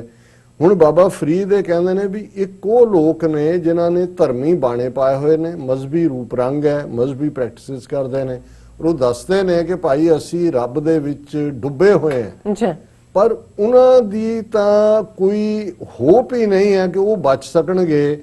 ਉਹਨਾਂ ਦੇ ਇੱਕ ਤਾਂ ਗੁਨਾਹਗਾਰ, ਉਹ ਮੰਨਦਾ ਮੈਂ ਗੁਨਾਹਗਾਰ ਹਾਂ, ਉਹ ਤਾਂ ਜਿੱਦਣ ਇਹ ਮੰਨ ਕੇ ਮੈਂ ਗੁਨਾਹਗਾਰ ਹਾਂ ਰੱਬ ਦੇ ਪੈਰਾਂ ਦੇ ਵਿੱਚ ਡਿੱਗ ਪੈਂਦਾ ਹੈ, ਰੱਬ ਦੇ ਅੱਗੇ ਆਪਾ ਰੱਖ ਦਿੰਦਾ ਹੈ। ਰੱਬ ਜਿਹਨੂੰ ਅਸੀਂ ਕਹਿੰਦੇ ਹਾਂ ਕਿ ਜੇਤਾ ਸਮੁੰਦ ਸਾਗਰ ਨੀਰ ਭਰਿਆ, ਤੇਤੇ ਔਗਣ ਹਮਾਰੇ, ਦਇਆ ਕਰੋ ਕਿਛ ਮਿਹਰ ਉਪਾਵੋ, ਡੁੱਬਦੇ ਪੱਥਰ ਤਾਰੇ। ਉਹ ਕਹਿੰਦੇ ਨੇ ਕਿ ਹੇ ਰੱਬ, ਹੇ ਅੱਲਾਹ ਤਾਲਾ, ਹੇ ਵਾਹਿਗੁਰੂ, ਜਿੰਨਾ ਸਮੁੰਦਰ 'ਚ ਪਾਣੀ ਹੈ ਇੰਨੇ ਮੇਰੇ ਔਗਣ ਨੇ, ਪਰ ਤੂੰ ਤਾਂ ਬਖਸ਼ਣਹਾਰ ਹੈ, ਤੂੰ ਤਾਂ ਪੱਥਰ ਵੀ ਤਾਰ ਦਿੰਦਾ ਮੈਨੂੰ। ਉਹਨਾਂ ਦੇ ਲਈ ਬਾਬਾ ਫਰੀਦ ਕਹਿੰਦੇ ਨੇ ਰਸਤਾ ਹੈ ਜਿਹੜਾ ਆਪਣਾ ਆਪ ਨੂੰ ਰੱਬ ਦੇ ਅੱਗੇ ਰੱਖ ਦਿੰਦਾ ਹੈ, ਰੁੱਖਾਂ ਦੀ ਜਿਰਾਂਦ ਦੇ ਵਿੱਚ ਆ ਜਾਂਦਾ ਹੈ। ਪਰ ਤਤੀ ਤੋਏ ਨਾ ਪਲਵੈ ਜੇ ਜਲ ਟੁੱਬੀ ਦੇ, ਫਰੀਦਾ ਜੋ ਡੁਹਾਗਣ ਰੱਬ ਦੀ, ਝੂਰੇਂਦੀ ਝੂਰੇ। ਜਿਹੜੀਆਂ ਦੁਹਾਗਣਾ ਨੇ, ਜਿਹੜੀਆਂ ਉਹ ਰੂਹਾਂ ਜਿਹੜੀਆਂ ਰੱਬ ਤੋਂ ਟੁੱਟੀਆਂ ਹੋਈਆਂ ਨੇ, ਉਹ ਝੂਰਦੀਆਂ ਹੀ ਰਹਿਣਗੀਆਂ, ਉਹਨਾਂ ਦੇ ਲਈ ਕੋਈ ਨਿਜਾਤ ਨਹੀਂ ਹੋਏਗੀ। ਔਰ ਇਹੀ ਗੱਲ ਦੂਸਰੇ ਸ਼ਲੋਕ ਦੇ ਵਿੱਚ ਇਸ ਥਾਟ ਨੂੰ ਫਰਦਰ ਐਮਫੇਸਾਈਜ਼ ਕੀਤਾ ਹੈ, ਜਾਂ ਕੁਆਰੀ ਤਾਂ ਚਾਓ, ਵਿਵਾਹੀ ਤਾਂ ਮਾਮਲੇ, ਫਰੀਦਾ ਇਹੋ ਪਛੋਤਾਓ, ਵਤ ਕੁਆਰੀ ਨਾ ਥੀਏ। ਹੁਣ ਇਹਦੇ 'ਚ ਇਹ ਕੁੜੀ ਹੋਏ ਜਾਂ ਮੁੰਡਾ ਹੋਏ, ਵਿਆਹ ਦਾ ਚਾਅ ਹੁੰਦਾ ਹੈ, ਮੁੰਡੇ ਨੂੰ ਤਾਂ ਵੈਸੇ ਹੀ ਘਰ ਦੇ ਜਿਹੜੇ ਨੇ ਉਹ ਜ਼ਿੰਮੇਵਾਰੀ ਹੈ ਵੀ ਇਹਨੂੰ ਫਸਾਣਾ ਹੈ, ਜ਼ਿੰਮੇਵਾਰ ਬਣੇ, ਤੇ ਬੱਚੀਆਂ ਦਾ ਉਹ ਇੱਜ਼ਤ ਜੁੜੀ ਹੁੰਦੀ ਹੈ ਸਾਡੀ। ਔਰ ਬੱਚੀਆਂ ਨੂੰ ਵੀ ਜਦੋਂ ਅਸੀਂ ਆਪਣੇ ਕਲਚਰ 'ਚ ਦੇਖਦੇ ਹਾਂ, ਇਹਨਾਂ ਦੇ ਵੀ ਸੀ, ਹੁਣ ਤਾਂ ਬਦਲ ਗਿਆ ਸਭ ਕੁਛ ਹੀ, ਕਿ ਵੀ ਇੱਕ ਤੁਹਾਡਾ ਡ੍ਰੀਮ ਹੈ ਕਿ ਸੁਪਨਿਆਂ ਦਾ ਤੁਹਾਡਾ ਸ਼ਹਿਜ਼ਾਦਾ। ਔਰ ਤੁਸੀਂ ਜੇ ਬੱਚੀਆਂ ਨੂੰ ਦੇਖੋ ਕਿ ਵੀ ਜਦੋਂ ਕਿ ਮੁੰਡੇ ਜਿਸ ਕਿਸਮ ਦੇ ਕੋਈ ਮੈਨਲੀ ਚੀਜ਼ਾਂ ਨੇ ਉਹਨਾਂ 'ਚ ਉਹਦਾ ਸ਼ੌਕ ਬੱਚੇ ਖੇਡਦੇ ਨੇ, ਤੇ ਬੱਚੀਆਂ ਗੁੱਡੀਆਂ ਪਟੋਲੇ ਹੀ ਹੁੰਦੀਆਂ ਸੀ। ਉਹੀ ਉਹਨੂੰ ਸਜਾਇਆ ਹੈ, ਪ੍ਰਿੰਸੈਸ ਬਣਾਇਆ ਹੈ, ਉਹਨੂੰ ਸਵਾਇਆ, ਕਿਉਂਕਿ ਉਸ ਦੀ ਤਰਬੀਅਤ ਵੀ ਔਰ ਕੁਛ ਕੁਦਰਤ ਵੱਲੋਂ ਵੀ ਉਹਦਾ ਇਹੀ ਸੀ। ਹੁਣ ਬਾਬਾ ਫਰੀਦ ਇਸ ਸਿੰਬਲ ਨੂੰ ਕਿ ਵੀ ਇੱਕ ਪਾਸੇ ਤਾਂ ਵਿਆਹ ਦਾ ਚਾਅ ਹੁੰਦਾ, ਕੁਆਰੀ ਨੂੰ ਚਾਅ ਹੈ ਵੀ ਮੇਰਾ ਵਿਆਹ ਹੋਏ, ਮੇਰਾ ਘਰ ਵਸੇ ਔਰ ਇਹ ਹੋਏਗਾ ਉਹ ਹੋਏਗਾ, ਪਰ ਜਦੋਂ ਵਿਆਹ ਹੋ ਜਾਂਦਾ ਹੈ ਜ਼ਿੰਮੇਵਾਰੀਆਂ ਸਿਰ ਤੇ ਪੈਂਦੀਆਂ ਨੇ, ਤੇ ਫਿਰ ਇਹ ਲੱਗਦਾ ਵੀ ਮੈਂ ਵਿਆਹ 'ਚ ਕਿਉਂ ਆ ਗਈ, ਮੈਂ ਕੁਆਰੀ ਰਹਿੰਦੀ। ਕਿੰਨਾ ਸੁੱਖ ਸੀ, ਮਾਪਿਓ ਦੇ ਘਰ 'ਚ ਬੇਫਿਕਰ ਹੋ ਕੇ ਸੌਂਦੇ ਸੀ, ਮਾਪਿਓ ਨੂੰ ਵੀ ਫਿਕਰ ਸੀ ਸਾਰਾ। ਹੁਣ ਤਾਂ ਮੈਂ ਮਾਮਲੇ ਅਸੀਂ ਕਹਿੰਦੇ ਨਾ ਕਿ ਮਾਮਲੇ ਜਿਹੜੇ ਨੇ, ਇੱਕ ਤਾਂ ਰੈਵਨਿਊ ਨੂੰ ਵੀ ਕਹਿੰਦੇ ਨੇ ਮਾਮਲਾ ਦੇਣਾ, ਜ਼ਾਹਰ ਹੈ ਕਿ ਵੀ ਖੇਤੀਬਾੜੀ ਵਾਲਿਆਂ ਨੂੰ ਮਾਮਲਾ ਦੇਣ ਦਾ ਵੀ ਫਿਕਰ ਹੁੰਦਾ, ਪਰ ਇਹ ਮੁਸ਼ਕਲਾਂ ਨੇ। ਸੋ ਬਾਬਾ ਫਰੀਦ ਇਹ ਕਹਿੰਦੇ ਨੇ, ਜਾਂ ਕੁਆਰੀ ਤਾਂ ਚਾਓ ਵਿਵਾਹੀ ਤਾਂ ਮਾਮਲੇ, ਫਰੀਦਾ ਇਹੋ ਪਛੋਤਾਓ ਵੱਤ ਕੁਆਰੀ ਨਾ ਥੀ। ਉਹਨਾਂ ਨੇ ਕਿਹਾ ਪਛਤਾਵਾ ਹੈ, ਪਰ ਹੁਣ ਤਾਂ ਤੂੰ ਦੁਬਾਰਾ ਕੁਆਰੀ ਨਹੀਂ ਹੋ ਸਕਦੀ, ਹੁਣ ਤਾਂ ਤੂੰ ਵਿਆਹ ਹੀ ਗਏ। ਹੁਣ ਇਹ ਯਾਦ ਦਹਾਨੀ ਕਰਵਾਈ ਹੈ ਕਿ ਇੱਕ ਉਹ ਨੇ ਜਿਹੜੇ ਰੱਬ ਨਾਲੋਂ ਟੁੱਟੇ ਹੋਏ ਨੇ, ਔਰ ਉਹਨਾਂ ਨੂੰ ਉਹ ਜਾਂਦੇ ਨੇ ਇੱਕ ਵਾਰੀ ਤਾਂ ਚਾਅ ਨਾਲ ਕਿ ਰੱਬ ਦੇ ਨਾਲ ਮਿਲਾਪ ਹੋਏ ਰਸਤਾ ਚੁਣਦੇ ਨੇ, ਪਰ ਉਸ ਤੇ ਫਿਰ ਖਰੇ ਨਹੀਂ ਉਤਰਦੇ, ਉਸ ਤੇ ਪੂਰੇ ਨਹੀਂ ਉਤਰਦੇ, ਔਰ ਉਸ ਸਾਰੇ ਚੋਂ ਦੁਬਿਧਾ ਦੇ ਵਿੱਚ ਰਹਿੰਦੇ ਨੇ, ਡਿਊਅਲਿਟੀ ਦੇ ਵਿੱਚ ਰਹਿੰਦੇ ਨੇ ਕਿ ਮੈਂ ਇੱਧਰ ਨਾ ਹੀ ਹਾਂ। ਉਹ ਜਦੋਂ ਔਰ ਅਸੀਂ ਆਮ ਦੇਖਦੇ, ਔਰ ਕਈ ਵਾਰ ਜੇ ਤੁਸੀਂ ਨਾ ਵੀ ਡੋਲਣਾ ਚਾਹੋ, ਹੁਣ ਇੱਕ ਜਿਹੜਾ ਰੱਬ ਦੇ ਰਸਤੇ ਤੇ ਤੁਰਿਆ, ਭਾਵੇਂ ਬਿਮਾਰੀ ਜਾਂ ਦੁੱਖ ਸੁੱਖ ਸਭ ਦੇ ਨਾਲ ਹੈ, ਜੇ ਉਹਨਾਂ 'ਚ ਕੋਈ ਬਿਮਾਰ ਹੁੰਦਾ ਹੈ, ਕੋਈ ਆਰਥਿਕ ਤੰਗੀ ਹੁੰਦੀ ਹੈ, ਇਕਨੋਮਿਕਲ ਤੁਹਾਡੇ ਬਦਤਰ ਹਾਲਾਤ ਹੁੰਦੇ ਨੇ, ਦੂਸਰਾ ਜਿਹਦਾ ਲਾਈਫ ਸਟਾਈਲ ਟੋਟਲੀ ਡਿਫਰੈਂਟ ਹੈ, ਉਹਨਾਂ ਨੂੰ ਲੱਗਦਾ ਜੇ ਉਹਨਾਂ ਦੇ ਬਹੁਤ ਗਹਿਮਾ ਗਹਿਮ ਹੈ, ਧਨ ਮਾਲ ਵੀ ਹੈ, ਆਸ਼ੀ ਵੀ ਹੈ, ਤੇ ਥਰਡ ਪਰਸਨ ਕਹਿਣ ਲੱਗ ਜਾਂਦਾ ਦੇਖੋ ਜੀ ਉਹ ਕਿੰਨੇ ਗੁਰਦੁਆਰੇ ਵੀ ਜਾਂਦੇ ਨੇ ਸਵੇਰੇ, ਬਹੁਤ ਧਰਮ ਕਰਮ ਵੀ ਕਰਦੇ ਨੇ, ਦੂਜੇ ਕਿਆ ਗੁਰਬਤ ਹੈ, ਕੀ ਹਾਲ ਹੈ, ਉਹ ਦੇਖੋ ਐਸ਼ਾਂ ਕਰਦੇ ਨੇ, ਸਾਰੇ ਗੁੰਡੇ ਨੇ ਉਹ। ਲੇਕਿਨ ਹੁਣ ਇਹਦੇ 'ਚ ਇਹ ਫਿਰ ਡਿਊਅਲਿਟੀ ਹੁੰਦੀ ਹੈ। ਜੇ ਤੁਹਾਡਾ ਇੱਥੇ ਕਿ ਮਾਨ ਡੋਲ ਜਾਏ, ਤੁਹਾਨੂੰ ਇਹ ਲੱਗਣ ਲੱਗ ਜਾਏ ਕਿ ਵੀ ਨਹੀਂ ਇਹ ਤਾਂ ਉਹ ਰਸਤਾ ਠੀਕ ਹੈ, ਬਾਬਾ ਫਰੀਦ ਉਸ ਵੱਲ ਇਸ਼ਾਰਾ ਕਰਦੇ ਨੇ ਕਿ ਭਾਈ ਜੇ ਤੁਸੀਂ ਹੁਣ ਇਸ ਪਾਸੇ ਆਏ ਹੋ ਤੇ ਅੱਡੀ ਗੱਡ ਕੇ ਖਲੋਤੇ ਰਹੋ, ਵਾਪਸ ਤੁਸੀਂ ਮੁੜੋਗੇ ਨਾ ਇੱਧਰ ਦੇ ਹੋ ਨਾ ਉੱਧਰ ਦੇ ਹੋ। ਸੋ ਇਹ ਦੋਨੋਂ ਹੀ ਸ਼ਲੋਕ ਜਿਹੜੇ ਨੇ ਇਹ ਉਹਨਾਂ ਦੇ ਲਈ ਨੇ ਜਿਹੜੇ ਸਾਡੇ ਵਰਗੇ ਲੋਕ ਮਜ਼ਹਬੀ ਜਿਹੜਾ ਬਾਣੇ ਦੇ ਵਿੱਚ, ਜਾਂ ਇੱਕ ਲਫ਼ਜ਼ ਜਿਵੇਂ ਸਾਡੇ ਕੱਲ ਇੱਕ ਵੀਰ ਨੇ ਪੁੱਛਿਆ ਕਿ ਅਸੀਂ ਗੁਰੂ ਗ੍ਰੰਥ ਸਾਹਿਬ ਦੇ ਸਰੂਪ ਦੀ ਗੱਲ ਕੀਤੀ ਸੀ, ਉਹ ਕਹਿੰਦੇ ਸਰੂਪ ਕੀ ਹੁੰਦਾ? ਜ਼ਾਹਰ ਹੈ ਸਾਡੇ ਇੱਧਰ ਹੁਣ ਰੂਪ ਕਹਿੰਦੇ ਨੇ ਖੂਬਸੂਰਤੀ ਨੂੰ, ਜੇ ਰੂਪ ਦੇ ਨਾਲ ਸੱਸਾ ਲੱਗ ਜਾਏ ਤੇ ਸਰੂਪ ਹੈ, ਕੱਕਾ ਲੱਗ ਜਾਏ ਤੇ ਕਰੂਪ ਹੈ। ਇਹ ਜਿੱਥੇ ਅਸੀਂ ਜਿਹੜਾ ਸਿੱਖ ਪੂਰੇ ਬਾਣੇ ਚ ਹੈ, ਦਸਤਾਰ ਸਜਾਉਂਦਾ ਹੈ, ਉਹ ਕੇਸਾਂ ਦੀ ਬੇਅਦਬੀ ਨਹੀਂ ਕਰਦਾ, ਉਹਨੂੰ ਵੀ ਅਸੀਂ ਸਰੂਪ ਚ ਕਹਿੰਦੇ ਹਾਂ। ਔਰ ਇਸੇ ਤਰ੍ਹਾਂ ਗੁਰੂ ਗ੍ਰੰਥ ਸਾਹਿਬ ਜਿਹੜੇ ਸਾਡੇ ਲਈ ਇਟਰਨਲ ਗੁਰੂ ਨੇ, ਉਹਦੇ ਲਈ ਲਫ਼ਜ਼ ਬੀੜ ਵੀ ਇਸਤੇਮਾਲ ਹੁੰਦਾ ਹੈ। ਬੀੜ ਐਕਚੁਅਲੀ ਪੁਰਾਣਾ ਲਫ਼ਜ਼ ਹੈ, ਕਿਉਂਕਿ ਜਿਹੜੀ ਬਾਈਂਡਿੰਗ ਹੁੰਦੀ ਸੀ ਪਹਿਲਾਂ ਜਦੋਂ ਲਿਖਦੇ ਸੀ ਲਿਖਾਰੀ ਤੇ ਕੱਲਾ ਕੱਲਾ ਪੇਜ ਲਿਖਿਆ ਜਾਂਦਾ ਸੀ, ਉਹਨੂੰ ਫਿਰ ਬੰਨਿਆ ਜਾਂਦਾ ਸੀ, ਉਹਨੂੰ ਬੀੜ ਕਹਿੰਦੇ ਸੀ। ਅਸੀਂ ਗੁਰੂ ਗ੍ਰੰਥ ਸਾਹਿਬ ਦੀ ਬੀੜ ਲਫ਼ਜ਼ ਵੀ ਇਸਤੇਮਾਲ ਕਰਦੇ ਹਾਂ, ਪਰ ਕੁੱਲ ਮਿਲਾ ਕੇ ਅਸੀਂ ਗੁਰੂ ਗ੍ਰੰਥ ਸਾਹਿਬ ਦਾ ਸਰੂਪ ਕਿ ਭਾਈ ਜਿਹਦੀ ਇੱਕ ਗਲਿੰਪਸ ਜਿਹੜੀ ਹੈ ਉਹ ਤੁਹਾਡੇ ਅੰਦਰ ਚਾਹ ਭਰ ਦਿੰਦੀ ਹੈ, ਕਿਉਂਕਿ ਇਹ ਰੱਬ ਦੀ ਸਿਫਤ ਸਲਾਹ ਹੈ, ਰੱਬ ਦਾ ਕਲਾਮ ਹੈ। ਸੋ ਇਹ ਅੱਜ ਦਾ ਵਿਚਾਰ ਜੀ। ਡਾਕਟਰ ਸਾਹਿਬ ਤੁਹਾਡਾ ਬਹੁਤ ਬਹੁਤ ਸ਼ੁਕਰੀਆ, ਤੁਸੀਂ ਅੱਜ ਦੇ ਅਹਿਮ ਇਸ਼ੂ ਤੇ ਅੱਜ ਦਾ ਵਿਚਾਰ ਸਾਡੇ ਦਰਸ਼ਕਾਂ ਨਾਲ ਸਾਂਝਾ ਕੀਤਾ। ਇਸ ਨਾਲ ਆਪਣੇ ਵਿਊਅਰਸ ਕੋਲ ਨੇ ਇਜਾਜ਼ਤ। ਵਿਊਅਰਸ, ਸਾਡੇ ਪ੍ਰੋਗਰਾਮ ਦਾ ਸਮਾਂ ਇੱਥੇ ਸਮਾਪਤ ਹੁੰਦਾ। ਤੁਸੀਂ ਆਪਣੀ ਰਾਏ ਤੇ ਸੁਝਾਅ ਸਾਨੂੰ ਭੇਜਣਾ ਭੁੱਲਣਾ ਸਾਡੇ ਇਸ ਪਤੇ ਤੇ sos@tv4.tv ਤੇ। ਅਸੀਂ ਆਪਣਾ ਪ੍ਰੋਗਰਾਮ ਲੈ ਕੇ ਫਿਰ ਦੁਬਾਰਾ ਹਾਜ਼ਰ ਹੋਵਾਂਗੇ। ਤਦ ਤੱਕ ਲਈ ਮੈਨੂੰ ਤੇ ਆਪਣੇ ਦਰਸ਼ਕਾਂ ਨੂੰ ਆਗਿਆ ਦਿਓ। ਦੇਖਦੇ ਰਹੋ TV84। ਬੁਲਾ ਦਿਓ ਫਤਿਹ। ਵਾਹਿਗੁਰੂ ਜੀ ਕਾ ਖਾਲਸਾ, ਵਾਹਿਗੁਰੂ ਜੀ ਕੀ ਫਤਿਹ।